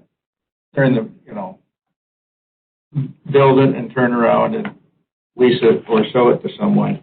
So at least to me, it's pretty evident that and the new owner may keep the name Apple River Solar, but Apple River Solar is going to be owned by a different entity pretty fast. That would be my question to Leah. I happen to see it on the second page, in the second change under E. Where are we looking? Second page, under the red E. Oh, I'm not We looking at my were reading markup. through that, and it says, no later than 1 year, and then it talks about emergency response drill will be scheduled by Apple River Solar. And through our discussions, we keep hearing that they're probably only going to be there a short time. Right. So are these transferred to the new, I mean, is that stated somewhere? It is stated in the assignment of interest under Section 8. Okay, I mean, I don't Yeah. follow that. It is stated that all of the obligations, the intention of this agreement is that all of the obligations that are in this agreement will be transferred to anybody that leases it, buys it, whatever. It is in there. Kind of goes along with yours, but I don't. Yeah, no, and I get it, yep. So now I have to come back to your one word, Malia, the intention of this. What if the next company's intention isn't the same? Right. I mean, I can intend to do this for the next 25 years as Apple River Solar. But maybe the next owner's intent is not the same. I mean, So I don't get paid enough money to know how to do this. but here's how you start. Okay? You'd have to sue the people that originally formulated this LLC. you'd have to pierce the corporate veil and say, you guys are going to be personally liable for screwing this up because you didn't do what your company was obligated to do under it. And so we would have to hire a corporate lawyer to pierce that veil. I like poking the bear. I'm all for So, I mean, that really. But on the flip side, if this company or these people, this sort of larger group, Geronimo, if they want to keep going from community to community and doing these projects, they would be harmed by screwing the bear right here, or poking the bear right here in this community. The Public Service Commission wouldn't approve their next project when they go to a different part of Wisconsin and want to open it. So, again, you've got to take a level of good faith with what they're offering here, and then keep in mind they don't need to offer anything. That's what bothers me when large business doesn't have to offer anything and does. You figure there's got to be. Sometimes it really is too good to be true, and so that's the theory I'm on. It's too good to be true. Not saying that it isn't. I was going to say, so have we reached out to the other three sites and spoken with them or the communities they're in? Are they already opened up, the other three? There are some that are open, correct? Pierce is my understanding, Pierce is a little behind us, but that's ongoing, and then there's two others. You know where they're at?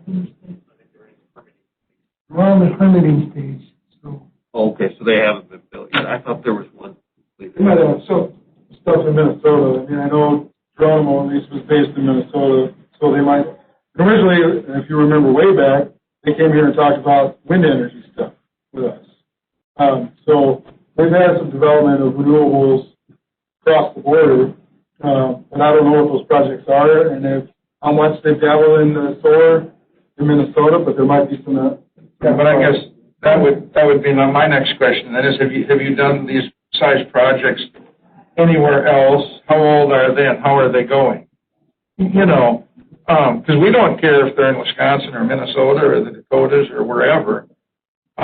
It just, what experience do you have in it? Because otherwise it seems like you're jumping in awful big to be doing, was it 3 or 4 around the state all at the same time? If it's $116 million crack, that's a pretty good chunk of money. It'd be good questions to ask them because you can't get any information off their website. If you want any information about their projects, they want you to contact them directly, and they'll get back to you. So what they've done since they started all of this in Polk County is they've given us a link to their site. Yeah. So any new documentation that comes in, anything that they've applied for, anything that basically step-by-step process. We can go on there and we get that information, but you have to be involved in that project to get that information. Okay. And like I told Tim, we also have gotten a couple of packets in the mail with CDs. Haven't sat down and looked at them, but they're delivered FedEx type. They are keeping us informed in what's going on, but again, you need to be in the project to get that information. So, anyone could get those dockets. We are part of that as well. Yeah. So anytime there's a new submittal to the PSC, we're alerted and we can open that docket and read what they've submitted. Right now, they did their environmental assessment that's been submitted to their PSC review. So if you'd like, if you're that curious, I could certainly send you that invitation. Well, I'm just curious as to do we have information about any projects that they've completed? Oh, sure. I wrote that down. Yeah. Because you can't find that. Yeah. You just can't find that by looking. So I captured that saying that National Grid or Geronimo or this shell company, this LLC, can you tell us a little more about your experiences, your successes, your failures, current projects, recap of knowledge. On page 3 under project drainage repair obligations, and there again, I'm not the town, so I guess I don't care, but I'll just say if I was the town, I would like to see it end before B because I want them to fix it. They're the ones that have done the damage to the drainage, whatever, be it the ditch, the waterway, whatever. I don't want to be compensated for the repair. I want, you caused the damage. It's your project. You do the repair. I guess in my original draft, I had just crossed the second paragraph completely out and said, Apple River Solar shall do all repairs needed for drainage repair. You'd advocate for striking B, right? The striking B. Yeah, take out B, did you say? Yeah, to strike it, yeah. Yeah. Mr. Olson, if I drove your tractor and broke it, would you want me to repair it? No. You want me to compensate you to have it repaired? No, you wouldn't even. I'd just fix it. I'd just be worried. You got a bunch of solar energy people that say, sure, we'll fix this dang road. I think I'd rather have my crew fix it and then say, here's how much it costs. That's just a thought. Could that be put in there as such? I don't like the thought. Where's that beaver at? Well, and there again, fine, but are they going to then, I know I'm grasping at straws here, but are they going to compensate Clayton what it actually costs Clayton, or are they going to compensate him? Here's what it should have cost you to fix it, because here's what our guys could have done. Or compensate them after they make those repairs, the town.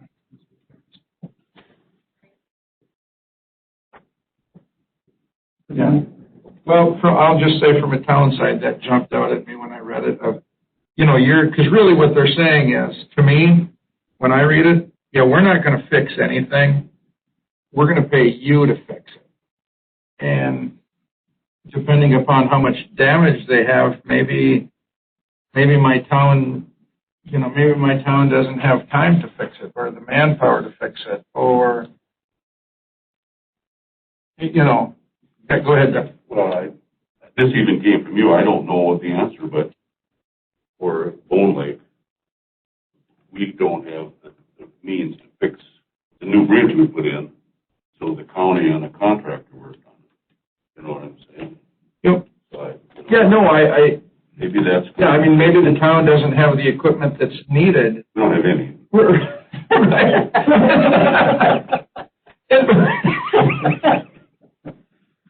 don't have a lawnmower. But the town of Lorraine is the same way. Yeah. They have a fuel tank, and that's it.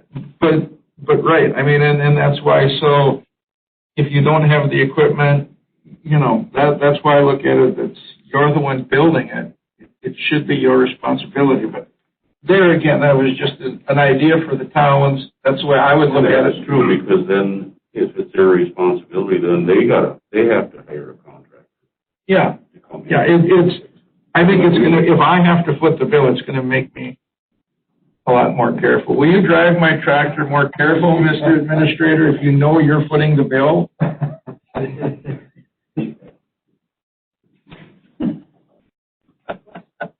Yeah, go ahead.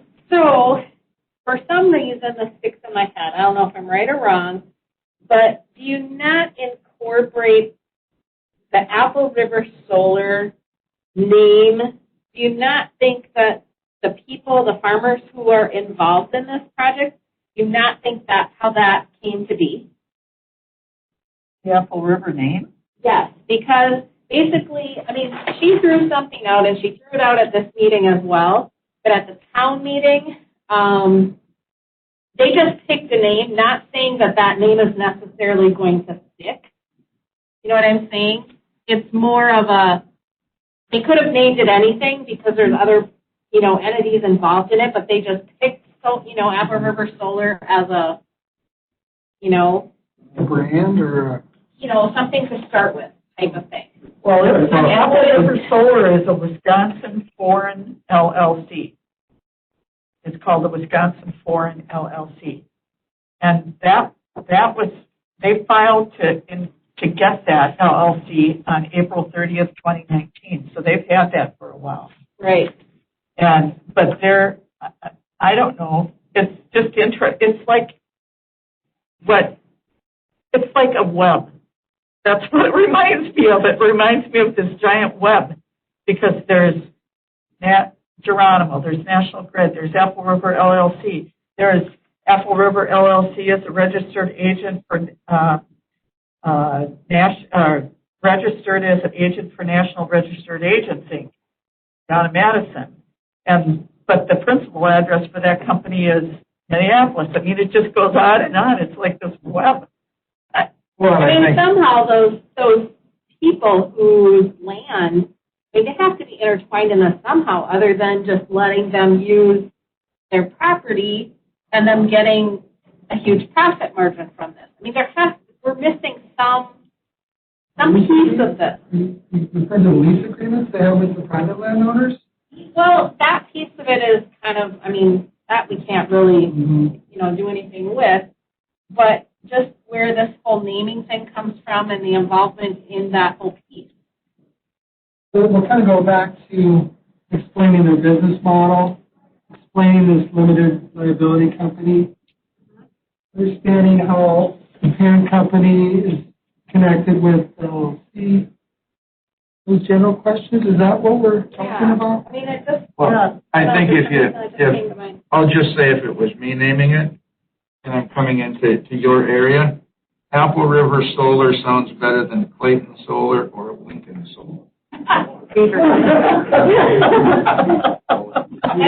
think it's because the substation is there, the substation. And they're the ones getting the biggest check other than the county. Yeah. I'm pretty sure if you went to their other sites, that name is probably tied into something close to those sites too. I think it's because of the substation. Jason provided a suggestion. Do you think it'd be beneficial for us to ask National Grid or LLC or Geronimo for a template lease agreement they have with these landowners? I think it might be helpful, as Jason suggested, understanding that relationship, particularly with the decommissioning piece or the default piece, or even the structure itself. Would you think that's a worthwhile invitation? It isn't going to have Tracy LeBlanc's name on it. It's just a template. And here's what it is. Here's what we used for Apple River Solar to the landowners that we're leasing the property from. Because it's going to be the same template in Polk County, Wisconsin, as it is everywhere else. I can almost guarantee you they're not going to give anything with anybody's name. Right. Or numbers. We kind of roundabout went that route with them when they were at the town doing their presentation. And that is very much guarded. However, we did get one of our landowners to tell us. He was very, he's not into it very far. The access point for this project basically is what his involvement is. But he did say, the portion, and I was just like, oh man. It's huge. Yeah, he's getting big money. Yeah. Jason, have we gotten any calls on that yet? We kind of suspected or projected that once we learned about this, that we would get calls, not that it's our business, but Jason does get a lot of calls. So. Yeah. Some people are curious, particularly the neighbors. Mm-hmm. Yeah. The guy sitting on the other side of the solar panel fence is not going to be happy. No.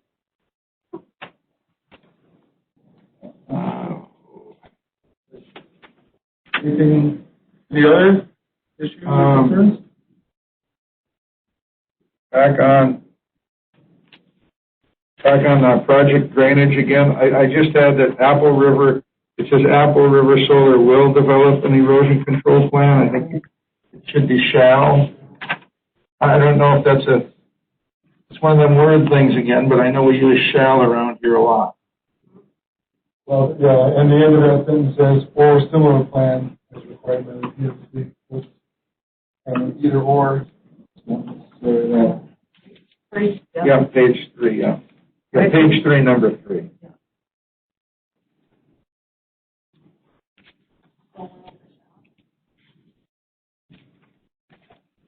And I don't mean to be like a Debbie Downer on some of this stuff, but you're reading a lot about like the wind farms now. And, you know, they were like the thing for a while, a long time. And now they're reaching their lifespan and they can't recycle them. They've got big, huge pits where they're burying these blades because they don't have anything else to do with them. And it's costing the communities a fortune to decommission them. So I just want to make sure that we don't find ourselves, I'll be long gone, but, you know, we don't find ourselves 25 years from now setting up the communities that they've got 1,500 acres of solar panels that now somebody's got to figure out what do we do with these things? Yeah, and then I think it'd be nice to know, I mean, when that 25-year life cycle is, or whenever, where do these things end up? I mean, are they so safe they can go into local landfill? There was something about they're not. Well, no, but that's my point. Or are they so toxic that they got to be shipped halfway around the world, to say a third world country to sit out in the sand somewhere. And then if they're that dangerous, what happens if they break? I just thoughts. Because if all of a sudden, if they really are, whatever, dangerous to decommission, then what's that cost 25 years from now? I mean, it isn't a few million. It's the hundreds of millions that it's costing, to build it.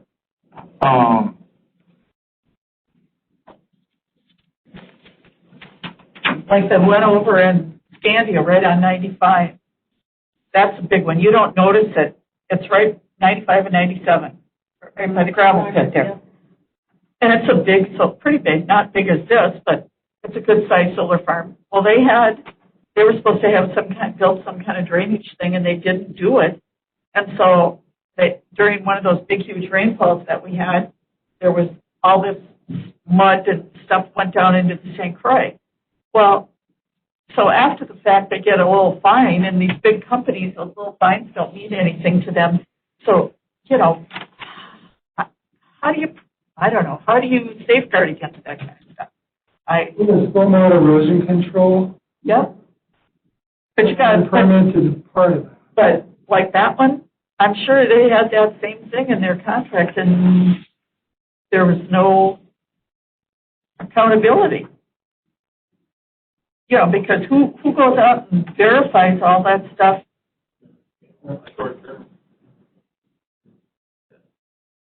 You could possibly do or look into the option of having a short-term performance guarantee, on the stormwater or on the project, as a whole. Yeah. Because it's like, is somebody from the DNR going to come out there and verify that they did the erosion control plan, that it's all in place like it should be? And it's not like it's by the St. Croix River or something like that either, but still.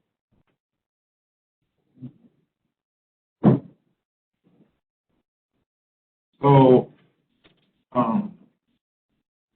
setbacks number 7. They're 100-foot setback from an inhabited building. I guess I'd like to see it I'm not saying it needs to be 100 feet. I would like to see something more so from the property line, than the inhabited building. I'm not saying it needs to be 100 feet from the property line, but I think it should be more than the property line.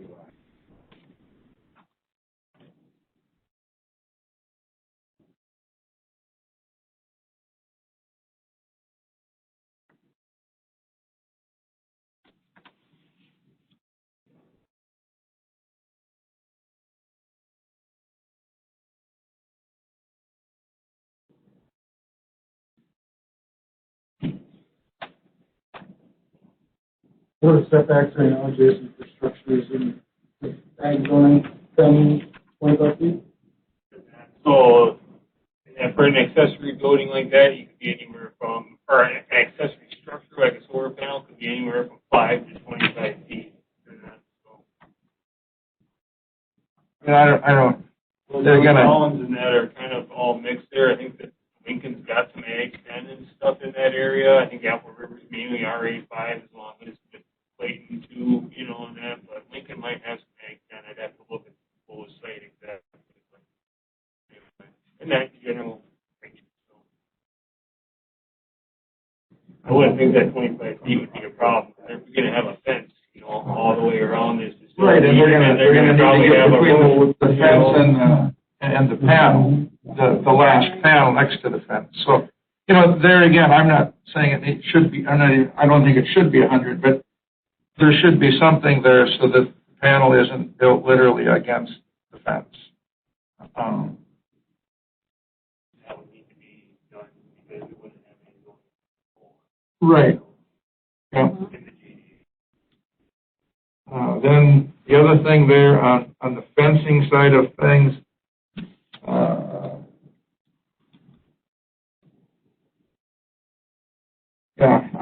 what 8 feet high unless or height mandated by the PSCW.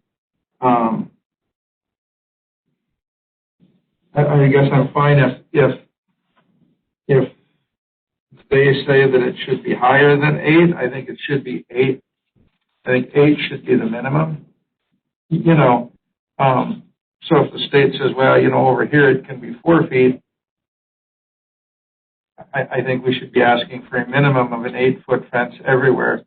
For one thing, there again, the lady that was here talking that day was like, we want to do things so that, deer, bear, whatever, larger animals cannot get in there. Well, if you go out in a 300-acre chunk and you put 75 feet of a 4-foot high fence somewhere, the deer is going to jump it.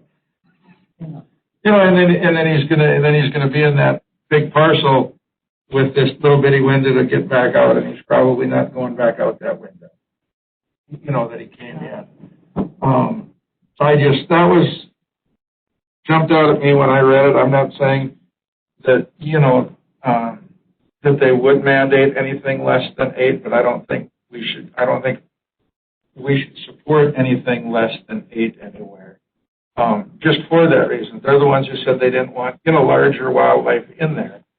And then I got it marked somewhere, but, it said they were gonna follow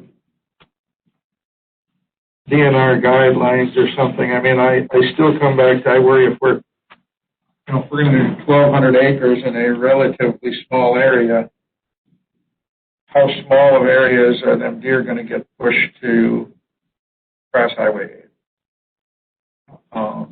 I think that's something that, You know how to fix that, right? should over here. You just put those deer cross here signs. Yes, deer crossing signs. That's number 2 here under fencing. Direct them where to go. Put a roundabout there. That'll slow the traffic down. Just for the deer, right? Yeah. Tracy, do you know when they're going to generate all this electricity, so how do they get it? And they're going to have a substation thing there.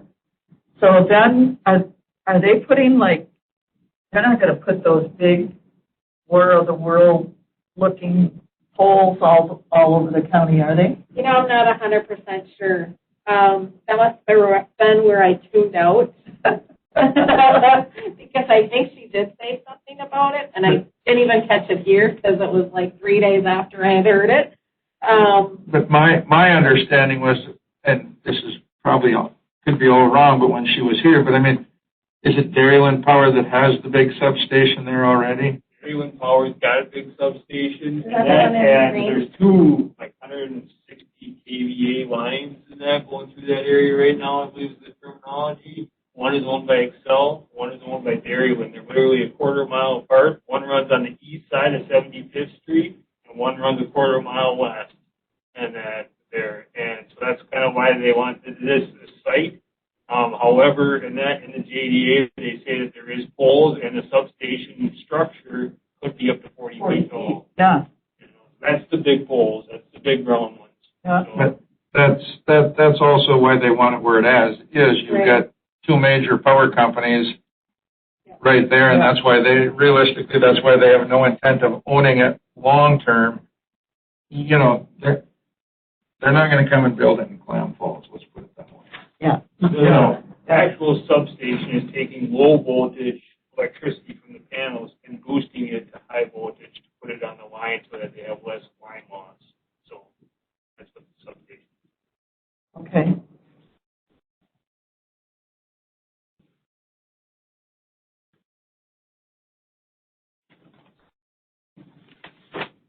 A lot of good input. Really participatory. I know after when she was here, she called me, and she was like, we need to talk. And she's like, wow, she's used to nobody asking questions. You know, we're not having them at that time. So when you guys fired off questions for her, she was like, wow, that's a tough group. I'm like, you're not going to get anything past this group. So, you know, it's good though. I mean, it was all good information, and you know, she's always happy for questions, but wasn't expecting the volume of questions she got basically. So, again, we need to know what's going on, and it helps. I mean, these are things we obviously didn't think of. You read these things and you read them 100 times, and you know, to see numbers in here and just little things, it's like, oh, but then now to kind of incorporate all this, it's like. The other goal with that financial that they're throwing at you is, if we throw enough money at you, don't worry. Look at what we're getting. I mean, I had somebody at the county tell me that. Don't worry. Look at the money we're getting. Did you have any thoughts after your review at all? Questions? Other than what I've said already, the indemnification clauses, and I don't know that this is something to bring back to them. This is just for us to consider. Once we agree to indemnify their folks for things that we do. So let's say we're driving a county plow truck and it damages something, for example. Normally, with our liability coverage, that would be, as long as it was our fault, that would be covered. Once we add this language in here, it gives our liability carrier an out to say, no, that's a contractual, and we don't cover your contractual obligation. So, because when I read it, it was all over my head. Explain 12 to me. Explain indemnification. I'll just say I read it, and it seemed like it was saying the same thing. All right. So under 12A, they are agreeing that they will indemnify the county if somebody else comes and sues the county for anything that they do that results in someone else's loss. Okay? That makes sense, right? No. Unless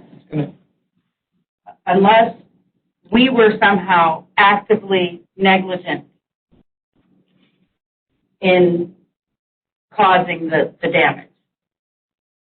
So something they do that impacts someone, but we get sued because of this JDA, they're going to indemnify it if it was their negligence, if it was their fault.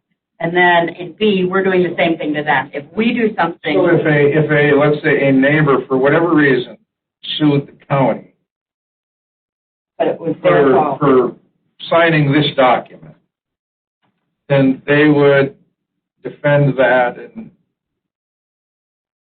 Right, like if you break it down, and it's because I don't know the solar industry, it's hard for me to think of what type of a damage could happen. But let's say solar panels end up causing cancer. But they're giving a tour and a solar panel falls over and hits a person on the foot. Yeah. And they sue the county and they sue solar because we entered into this development agreement, so we're kind of partners in it. They're going to indemnify us for their negligence in building what was holding up the solar panel. So we're not at risk. So they're going to maintain they're going to make sure that if we get sued, they're going to cover defending us and the cost if there's a judgment. But if it's something that we do, which I can't imagine what we're going to be doing, we're not really actively doing anything. But if it's something that we did, we would indemnify them if both entities were sued. So is this, I'll just say routine legal wordage in okay. That's, as long as it's routine, then I'm okay. No, I'm you okay have with to it. read them carefully to make sure that it goes both ways. Yeah. You know, that's the issue that you'll see. And they'll try to slip that in where we're indemnifying them, but they're never going to indemnify us. Well, that's Are you all comfortable us collecting this input as well as the towns provided to them, inviting them to subsequent meetings? Yeah. Yep. So they'll be prepared to respond and continue to work on the JD. And maybe you've already put it down, Bob, because I think I said it before. I guess I would like them to explain to us what's in the panels, and not as far as what materials in the panels, but if it's today or if it's 25 years down the road, why can't they go to the local landfill? You know, I mean, what's in them that's so dangerous, and so if, you know, and you can say that, well, you know, it can hail, the wind can blow, it can do this, it can do that. So what happens if we get, you know, hail that's, you know, 8 inches around and busts them all up? What about the tornado that went through? Yeah. Right. So You'd have panels everywhere. So what's I don't know what the right word is, the chemical composition. I mean, what's in there that's so dangerous, I will say, that, you know, that they can't go in a landfill 25 years down the road. That and who's footing the bill to tear the place down, if it's day one or year 25. Those are, I will say, my two biggest concerns. Yeah. Go ahead, Doug. Just want to ask Jason a question. It seems like a few meetings ago we were talking about this, and you said we maybe got involved a little bit late because they had already started. I don't remember how you explained it.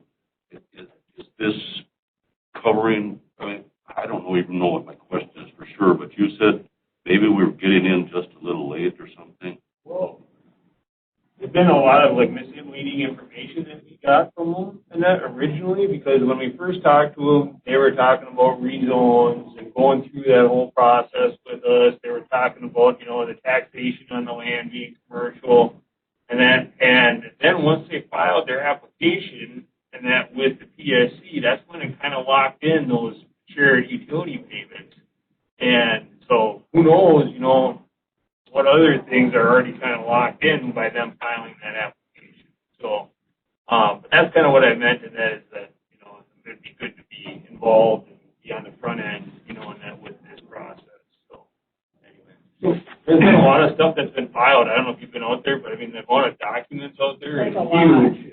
And you could spend hours reading it all. So. Well, and so just, I think, Doug, kind of what you said, 13, compliance with law. Apple River shall at all times comply with all material respects of the federal, state, and local laws, statutes, ordinance, rules. But they threw that out the window on day one because once they went to the PFC, anything that we as a county or the town wanted to say all went out the window. That's what I was thinking. Right, yeah. So, with respect to all the local rules, they just looked at it and said, yeah, we're going, we're going to go just big enough to go to state rules. And Yeah. so, Not saying that they're trying to take pull the wool over our eyes or anything like that, but it's just, because we haven't seen one of these before, it's been kind of misleading. And I don't think everything that we've been told has been true, and I'm sure that their plans have changed throughout the process as well. so what if, Malia, down the road, whenever here, the county and one or two towns said, we don't like what we're hearing, or maybe it's just one town, maybe it's the town of Clayton that says, yeah, we don't like what we're hearing, and that goes to the PFC. How much weight does that hold as far as saying that, no, we're not going to grant this application? So if you look at Chapter 66 that governs this, this is kind of, think of this like a case. Yeah. So really, the way the statutes are written is to promote and protect developers of alternative energy, so solar and wind farms, and very little is given to local government. Cell phone towers, same thing. Yeah, it used to be that we had our tower ordinance, and people would come in and there'd be an application, and we'd do a site visit, and all that kind of stuff, and that was yanked from us. And that's similar to this. Overall good of the state, in theory. Right. So the authority really to revoke or enforce or do anything rests at the state. And since we haven't had one of these, what it would take for them to take action, we don't know. I think it might be helpful to have someone from the Public Service Commission kind of explain their process. And Jason had talked to them and did a good job of overview, but neither he or I are going to actually do that work. So it would be helpful to hear from the horse's mouth exactly what their process is and where exactly you, like in detail, can provide input. We know in general that the JD is one of those places where you can provide input from the local level. They look at it at the PSC, they consider whether or not those issues have been addressed properly. Another one is to sign up as an intervener, so you get a seat at the table when they're making this discussion, but what truly that entails in this process and when all that applies and what stuff is already set in stone before those things begin or how they consider it at the state. I'm not 100% clear on all that sort of stuff, so it'd be helpful to have them explain that to us. Like we have the DNR and DACCAP come kind of explain some of the process for the cable stuff. Yeah, I think that would be great if they could just be on the screen and. Yeah, I like that idea. Yep, no, I do too. We're just going over with eyes wide open. More stuff. Thank you, guys.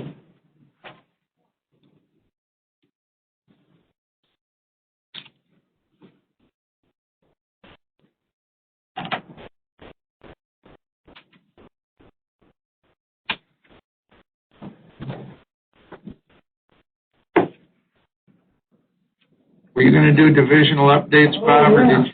This one back. Don't get comfortable. Yeah.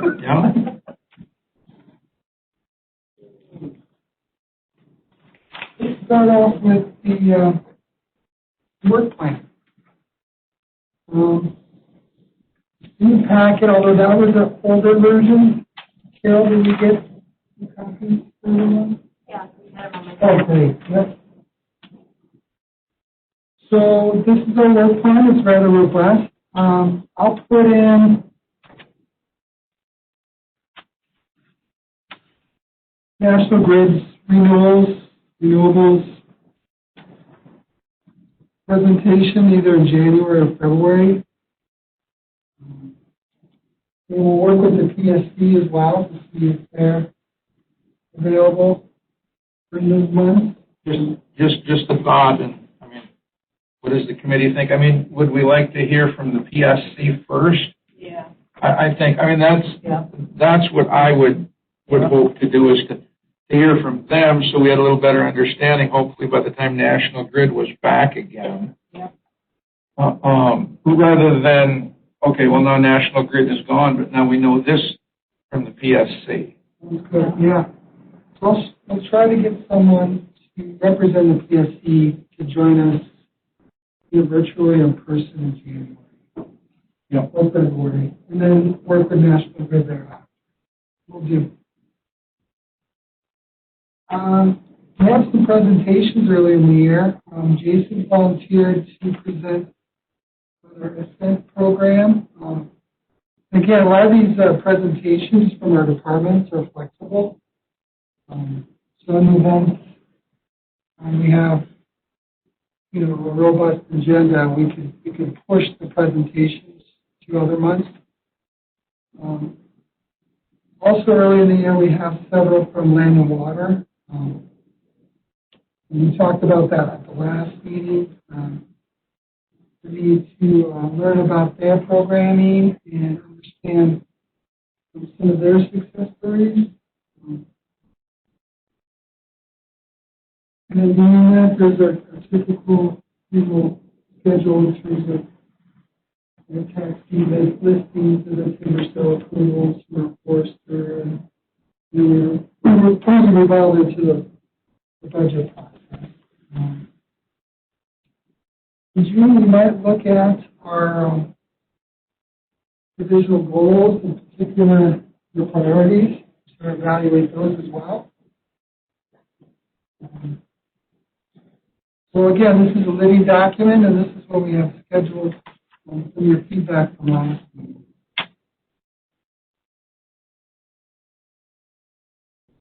Any questions?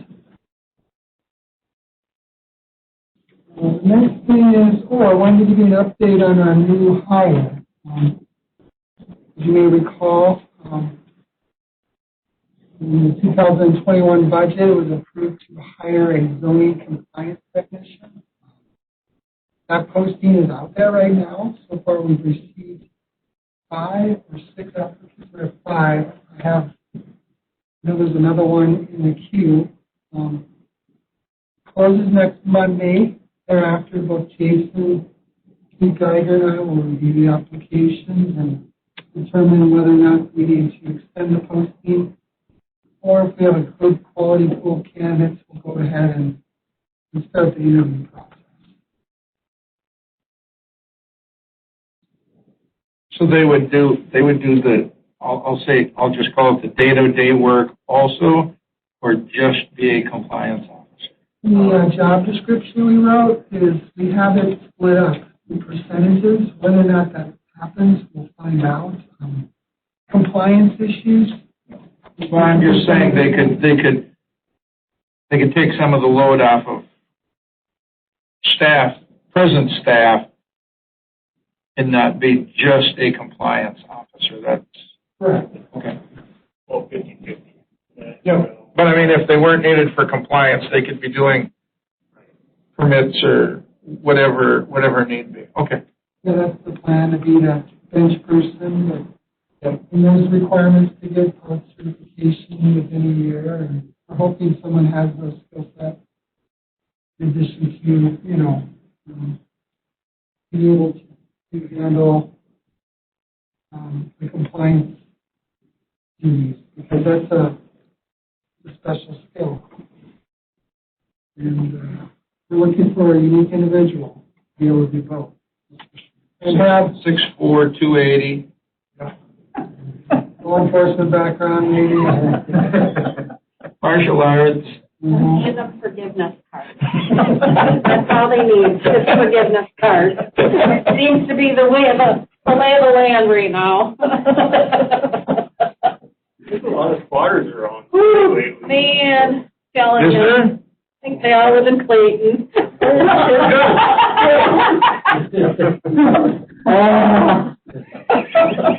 What is that? The town, unfortunately, yeah. Oh, yeah, forget that card work. We have a future. Yeah, at the next meeting, I'll have an update on that hiring process. And then lastly, this is a new idea. It's coming from the Land and Water Department. It's something that's been tossed around over the years, but we'd like to pursue it. Just want to share this with you. We want to implement a conservation award. And this is something that would be fairly low cost to do. But basically, we want to recognize exceptional area producers, particularly those that have demonstrated good conservation practices. We have a lot of folks in mind. So you trust us to sort of develop this program. You know, outside of purchasing a plaque, maybe some of your time, they would come to a meeting, we would recognize them. We thought we'd try to create this recognition program. It's a good gesture, looking into the volunteers and producers that have been doing great work here in Polk County. So I just thought I'd share that with you. Something, Bob, you would shoot for to have it done in the spring then, or the fall? I mean, either again, I don't care, but. Probably, we don't have the logistics really figured out, but it's a concept that we plan to implement in 2020.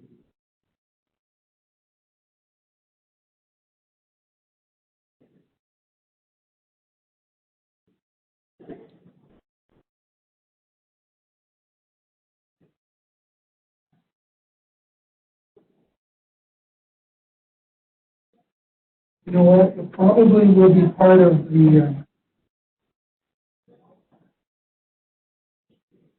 February presentation as well. Maybe not the award per se, but the rollout of the program.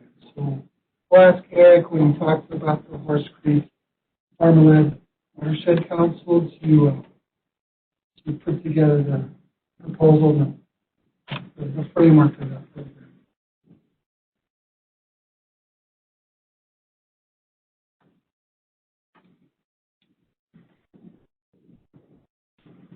Otherwise, do you have any questions for me?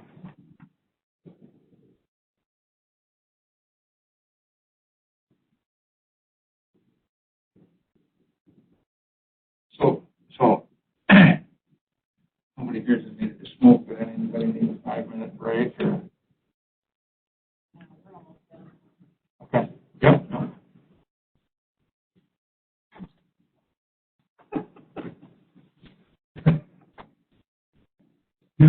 Or so you think? Be today's date. Today's date? Yep. 16? It is. And then just go fence ordinance summary text. We have a draft ordinance too. So at the last meeting, you guys had kind of directed us as staff to just kind of put together some sample text on how we administer right now, and then some possible changes in that for the future. So I threw out some arbitrary numbers here. I really don't care where they end up, of course, and that those are policies. But basically, with the fence amendment, and that our goals would be to do these 7 things, and that's define a privacy and open fences. We already have the definition of a privacy fence, so we're just really adding the open fence and then adding some text to the privacy fence. Establish a maximum height of the fence, and then create a side yard setback for a privacy fence. Clarify and that Wisconsin listed legal boundary fence in Chapter 90 of the statutes as an open fence. And then clarify that those fences, open fences, are exempt from road setbacks. So if your farmer's barnyard fence and that you can go up to the right of way, just clarifying some of this stuff. And then provide an opportunity to have a reduced road setback for a privacy fence. And so then if we go down a little bit farther, Tim, I threw this out there, and that 12 feet, there's really not any justification on why I picked that number. But a privacy fence is anything that's over 50% opaque or solid. And an open fence, and that would be at least 50% open or less than 50% solid. And here's where I included the language for the legal boundary fences of Chapter 90. There's a whole list of them in that, woven wire, stranded, barbed wire. So there's too many to list there. And then also open fences, I had the same height. And then, again, that 12 feet is arbitrary. Any thoughts on that right now?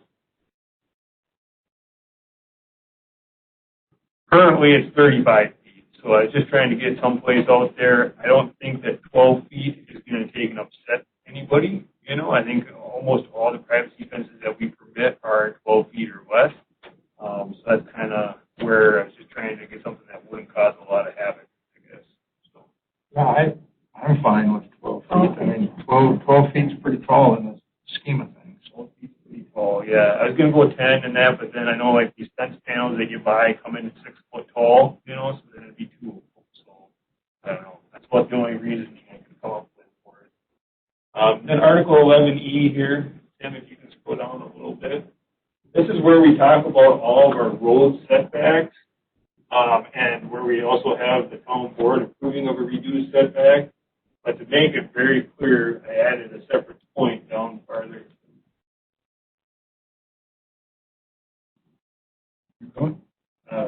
Actually, I'll stop here in that because privacy fence is determined to be a structure underneath our shoreline zoning statutes. And that, however, an open fence, like the boundary fences and that, can go up to the ordinary high water mark. So in this portion here, and that these are the structures that are exempt from any shoreline setbacks, and I listed open fences, provided they do not extend below the ordinary high water mark. However, they do require a permit, so that we can make sure they're open. And it's kind of confusing in that with the height limitation. Why I put that in the definition is we have a height provision in our general provisions. However, that height text, and that relates to the 35 feet tall, and that's an NR 115 standard. And with changing that or adding text to that, then our ordinance would come out of compliance with the DNR's NR 115 because we can't be more or less restrictive. So that's the only way that I could really put it in, unless we put it in down here or something like that, for the max height of 12 feet. So I thought just defining it that way would be okay. So let's scroll down a little bit. All right, and then here's the two other provisions. These are just general setbacks, kind of where we're listing out our wetland setback and our boathouse and that off the water. I put in there privacy fence. It should be a minimum of 2 feet from any lot line. It's a starting point, and that I know the city of Amory, I think, is 3 feet. So I'm just trying to be kind of somewhat in the middle. Currently, we would have nothing for it. And then they have to meet the required road setback unless a written approval is received from the town for reduced town or private road setback. And that, however, at no point can they be on an easement or on the road right away. And then open fences, this is like your farm fence or split rail fence, exempt from the road setbacks, but not encroach upon the easement or the right of way. So I didn't address like color or about the good side of the fence because at a lot of the last meeting, you guys didn't really care about that so much. You just kind of wanted to clear up how we administer or how we have been administering fences lately.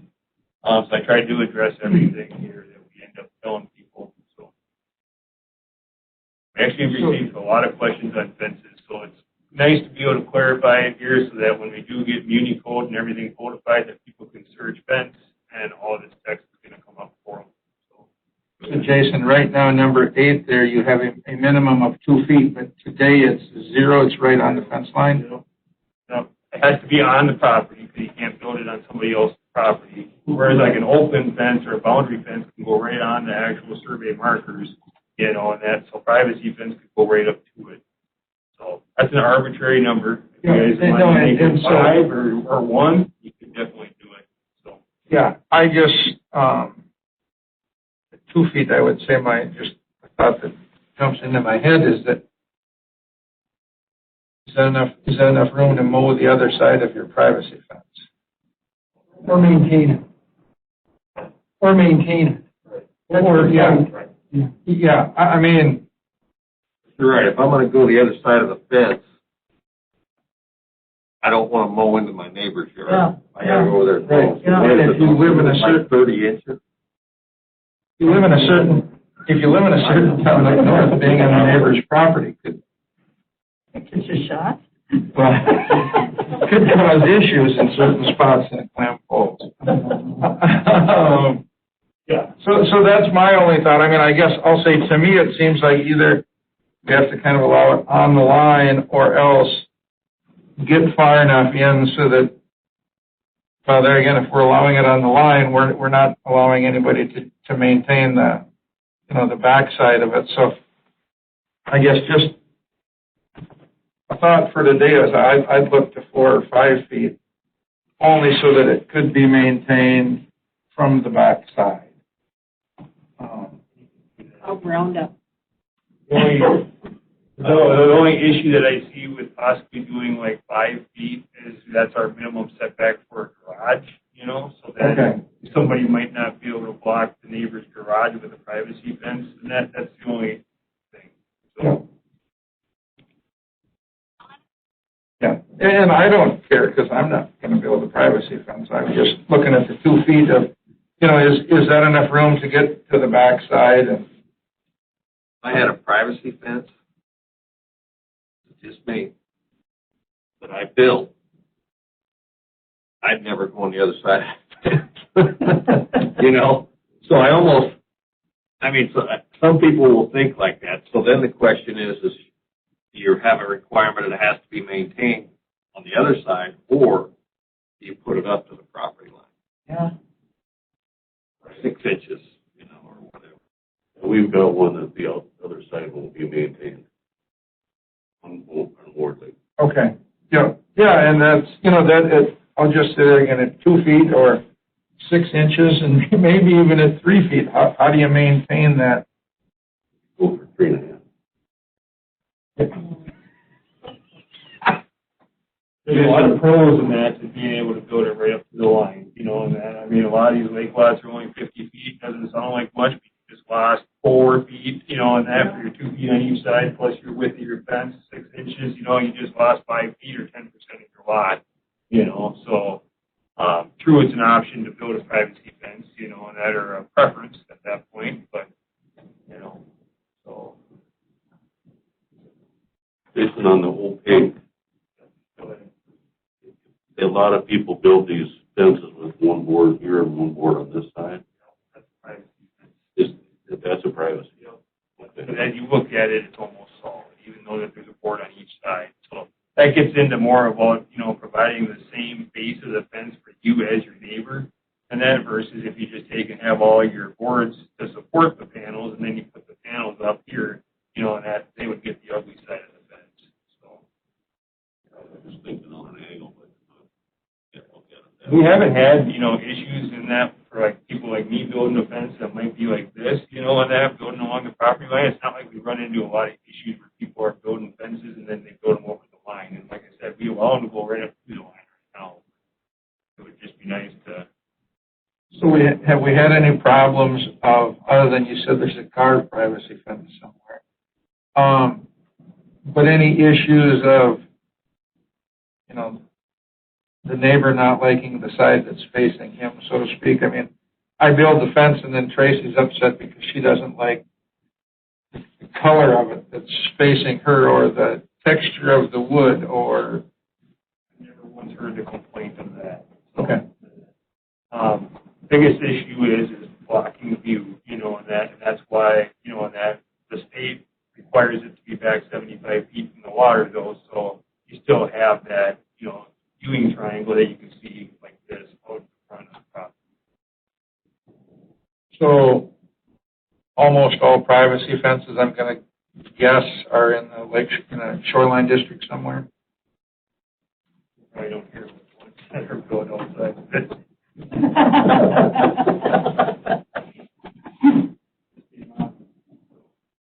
I mean, I get your point where if you've got a 50-foot lot, you're losing 5 feet. And if you make it 3 feet, then you're going to lose 7 feet almost. So, And then you get, what if they don't maintain it, and then the neighbor starts mowing up to the fence, and then after a certain amount of time, are they going to try to claim an adverse possession up to the fence, and yeah. that's why we've always just went up to it. I would say go right up to. Yeah, and I mean, it's never been a problem in the past for the most part. Then I think if it ain't broke, don't fix it. Fix it, yeah. It'd be nice to clarify that it must be on the property, so I'd probably just get rid of the 2 feet in that, and it must be on that property, and that and not straddling the line. Yeah. So, Yeah. clarify that text. So, and I'm really not looking for, good answers today or anything like this. Because of the Muni Code and the codification project right now, instead of throwing another wave into that, we're trying to get that done, or Tim's trying to get that done, we can tie this in with another amendment down the road, on that if we have something, or we'll at least wait a couple months until we get that up and going, and then it's only 2 pages of changes, so it'll be a very small fee in order to adjust this. So, I would say though, we want it done by March, don't we? I mean, just so that it's done before the next privacy fencing season comes into play, so that we're, I guess that's all I would say. Maybe send us all a copy of that, so we've got it, and I don't know, what do you think? I mean, keep it on the agenda for the next time or two, just to get it kind of, I'll say, where we want to be, so that whenever it is, it's just we're ready to go. It isn't a matter of, well, let's fix it and now get it. It can just be, well, we're going to have the public hearing, the first meeting in March, and or whenever, and we're ready to go. Leaving the 2 feet out might eliminate it, just a short 2 feet of no man's land. Yes. Where it might. Well, and if me and you both build a fence, now we've got 4 feet between us, and who's going to take care of it? Yeah. That's what our question would be at my house, if my wife's going to weed whip that fence. I would be right along with it. We can't have that going up the side of the fence. If it's not weed whip, it's Roundup. That's right.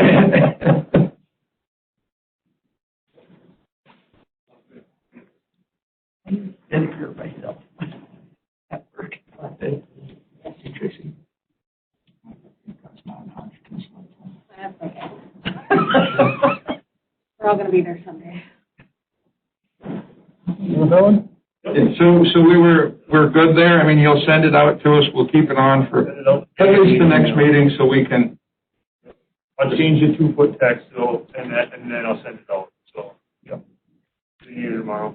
Yeah. Okay.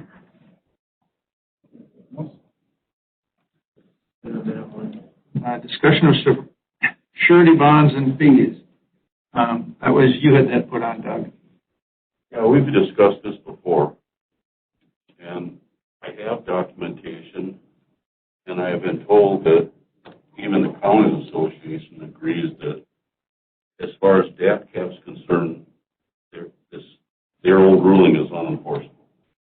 So we can have bonds and we can have increased fees. So I'd like to look at us putting it back into the CUP and have those 2 items with the other 17. So that's my intent to ask. If can't get Jason to work on doing accomplishment. Yes, I guess this would just be my thought. I mean, Counties Association is their opinion. I mean, I would like to see it from DATCAP. I mean, DATCAP is the one who administers everything. And I'll try and find out. I couldn't, my paperwork, is unorganized. Well, I don't know. I know about you, I know about me. We had a document from that that said it was unenforceable, but that's fine. We can get it again and rule on it. Here's the issue with, so I spoke with Andy Phillips, he's the head legal counsel for WCA, for Ron Bryson, and I asked him, because this was news to me, as far as it was just the surety bond side. And he indicated that he thought the DAD cap, he had given some advice to other counties that the DAD cap prohibition on financial assurance is likely unenforceable. But he also went on to say that that's probably empowered villages, cities, and towns that are exercising village powers more than it would empower a county, because again, a county can only do, we're unlike those other municipalities where we can only do what we're empowered to do. And we're empowered to put a surety on non-metallic mining. We're empowered to put a surety on other things. So if we're expressly delineated authority to do financial assurance in these circumstances, but we're not with a CAFO, we'd be treading on that issue. He didn't go as far as to say he didn't think it would absolutely be challengeable, but he just expressed caution. So I did follow up with him. So and I'm not sure. I think it was a towns association, whatever thing I had seen. They cautioned there against a municipality because it was the town side of things. They were kind of saying that the lawyer there was making the argument that we believe you can require a surety bond. But his next statement was, be very, very careful, because the state will help you clean something up today. Once you require the surety bond, it is yours. The state is done. You've said, here it is, you need $1 million. And so today have to clean up of whatever. I mean, we can go back to Penta Wood Products on 70F and Siren. Years ago, the state came in and cleaned that up. No expense to the town, no expense to the county. The state cleaned that up. Using that as the example, had the town or the county placed a surety bond at that time on Penta Wood Products, and let's say the bond was $5 million, but the cleanup was $10 million, that is then yours. The state is not going to step in and say, oh, here's the other $5 million. Boom, it's your $5 million. So if it was town of Clam Falls, it's like, well, hey, really nice, they can put that surety bond on, but you owe the cleanup company $5 million, or Burnett County, would have owed that, or Polk County would have owed that $5 million, or the town would owe the rest of that cleanup, where without the surety bond, the state is standing behind the municipality, whoever that municipality is, to clean it up. So that was their way of saying, yes, you can do it, but be very, very cautious of doing it. And this was the town association attorney, is that what you're saying, or who was it? It was a towns association program. Something. I'm not. Because I think that Andy has a good relationship with the attorney that is the head for the towns, and maybe if we can have them talk together and just see what their thoughts are. I can certainly reach out to Andy. But it was the, like I say. Yeah. Like I say, it was a towns thing. Sure. But I think they have that relationship because of all the crossover on issues. So I'll reach out to him and see if I can bring something back. Because that was an opinion on whether we can do it or not. Andy. Right. So does the town. Sure. So it's like seeing if we can get Maybe them. you could contact them and see what their position is on it. I will totally do that. Yeah. But I would say that was the caution. I mean, the lawyer said, yes, we believe you can do it. It hasn't been challenged in court. We believe you can do it. understand if you do, here's the upside, oh goody, we can charge a surety bond. Here's the downside, you're on the hook. Forever. I've heard something like that. And I don't believe me, I mean, we can't just say in anything. So whoever it is that are non-metallic mine today, we can't say, well, we think the cleanup's going to be, we want to protect ourselves, so we'd like a $50 million bond. It has to be reasonable, right? Oh, absolutely.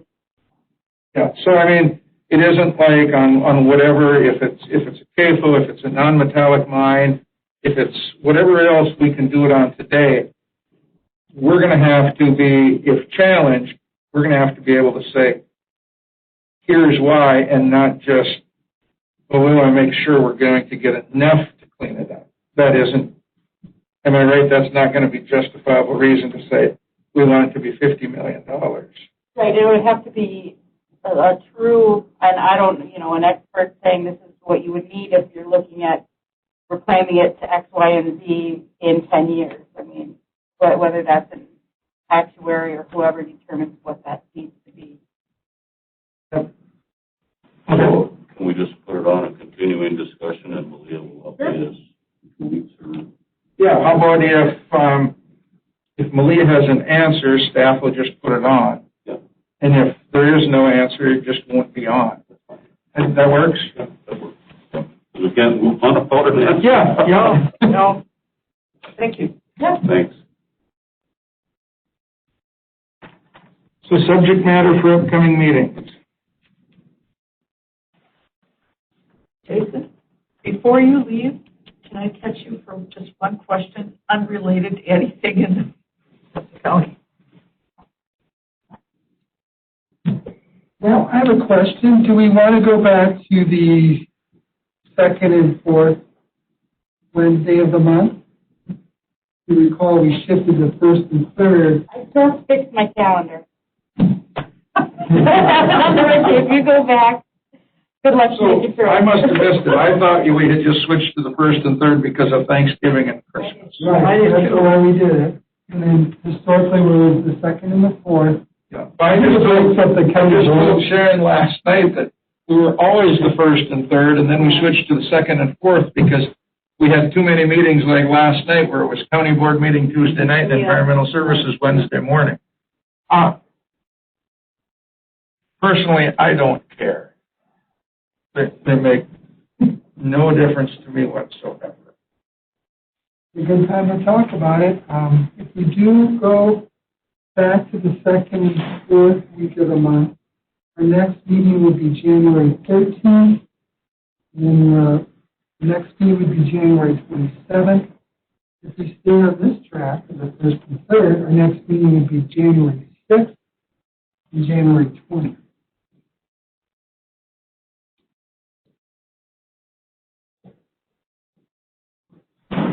I'm voting for 1 and 3 because somebody just said this. I just, you raised the points, it's your decision, but to me, you had the board meeting last night. So to get action, it seems like you do it the second Wednesday so that during the third Tuesday, you would have, input on that, but that's just. Yeah, no, I know, I'm part of the discussion, I think, and correct me if I'm wrong, Doug, and I guess Tracy too, when we switched, it was like now our first meeting, let's say, that second one, then, okay, when it was first and third, whatever we decided at the first meeting could get on the county board. If we were passing a resolution or something, Yeah, there's enough time to make sure that when the original agenda for the board goes out, that you're not having to amend it because you did something Right. just the week And once we went to the second, then if it was something that, really needed to be on the county board, let's say it was time sensitive, then when we went to 2 and 4, then the county board needed to be amended. There again, to me, that's not reason to go back to 1 and 3, but how often, any idea how often, because it wasn't like every month we were after the county board meeting, was it? Or is it pretty often? Ebbs and flows, Ebbs and flows. Meeting is always the third Tuesday, the board meeting, right? Yeah, always the third Tuesday. And Because then we'd have to have the fourth Wednesday. Or no, I've been sitting here too long.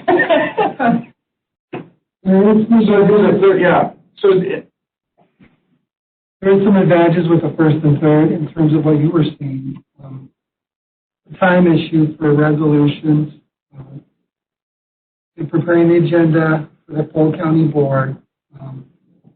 It helps us as staff to sort of make sure all that is in place for the meeting with the Polk County Board. So, from a, I'll say a corporation counsel and an administration side of things, I think part of the reason was in the discussion of going to 2 and 4 was that, we spent the last 3 days getting ready for county board, and now boom, tomorrow morning we've got a committee meeting again. And, whatever is on that committee meeting is necessarily we're not ready for. I don't know. We could just as a committee say we're going to ask and expect more of our county staff, county administrator. there you go. It's up to you guys. I don't care. So Just decide. when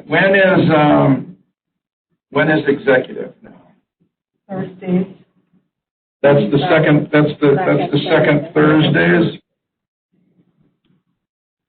So I don't care when I say this, but I'm going to go back to 1 and 3.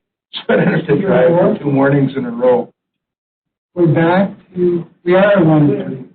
Well, just for 1 month. Yeah, we did it just for temporary, but For November, December, we're doing 1 and 3. You want to stay on 1 and 3? Yeah, I'm fine with that. All right, so my calendar's going to be okay. Good. Yeah, and Doug, do you have a? I don't know. I don't really, I guess. Yeah, no, me either. It makes no difference to me. So I think what we should do is make the executive decision that Malia wants it to stay at 1 and 3 because she's put it on her calendar. I think that the key is to have someone to blame. Thursday morning I came in and I'm all like flustered and talking to Vince about getting ready for environment, and he's like, that's next week. And I'm like, what? My calendar's Can't we in June change it if we decide Yeah. this isn't working? Yeah, I mean, if this really isn't working, if we find that too many mornings we're showing up the day after county board meeting, we can. If it's like last night, I home 8:30? Yeah. What the heck? It's a shocker. Yeah. But if we get out of here at 10:30, 11, then it's a little different. Okay, so that means our next meeting is January 6th. We should have more information on agenda item 7, which is again the Sauer Trail Master Plan. So that'll be on the agenda. We'll try to get the PSC here for that meeting as well. I think that would be just an overview kind of what they do, right? I mean, there'd be some questions and answers, but we'd just like to know the process. We'll invite them for that meeting. We'll leave the privacy fencing amendments to the shoreline protection ordinance on there. Let's see. And depending on what Malia has learned, we need 10B on there as well. And then for our work plan, I think Mark will present on the forest administration grant for the payments to the towns. Should have some annual reports for you. And if time allows, again, we'll work with Jason whether or not he'll present on the Ascend program that meeting or the subsequent meeting. We'll work together on that. I think it should be maybe on that first meeting, because the second meeting we might have a CUP application. So Yeah. that are anticipated happen. Yeah. We'll go with that. We'll try to schedule that as well. Is there any other items that you have suggestions to add?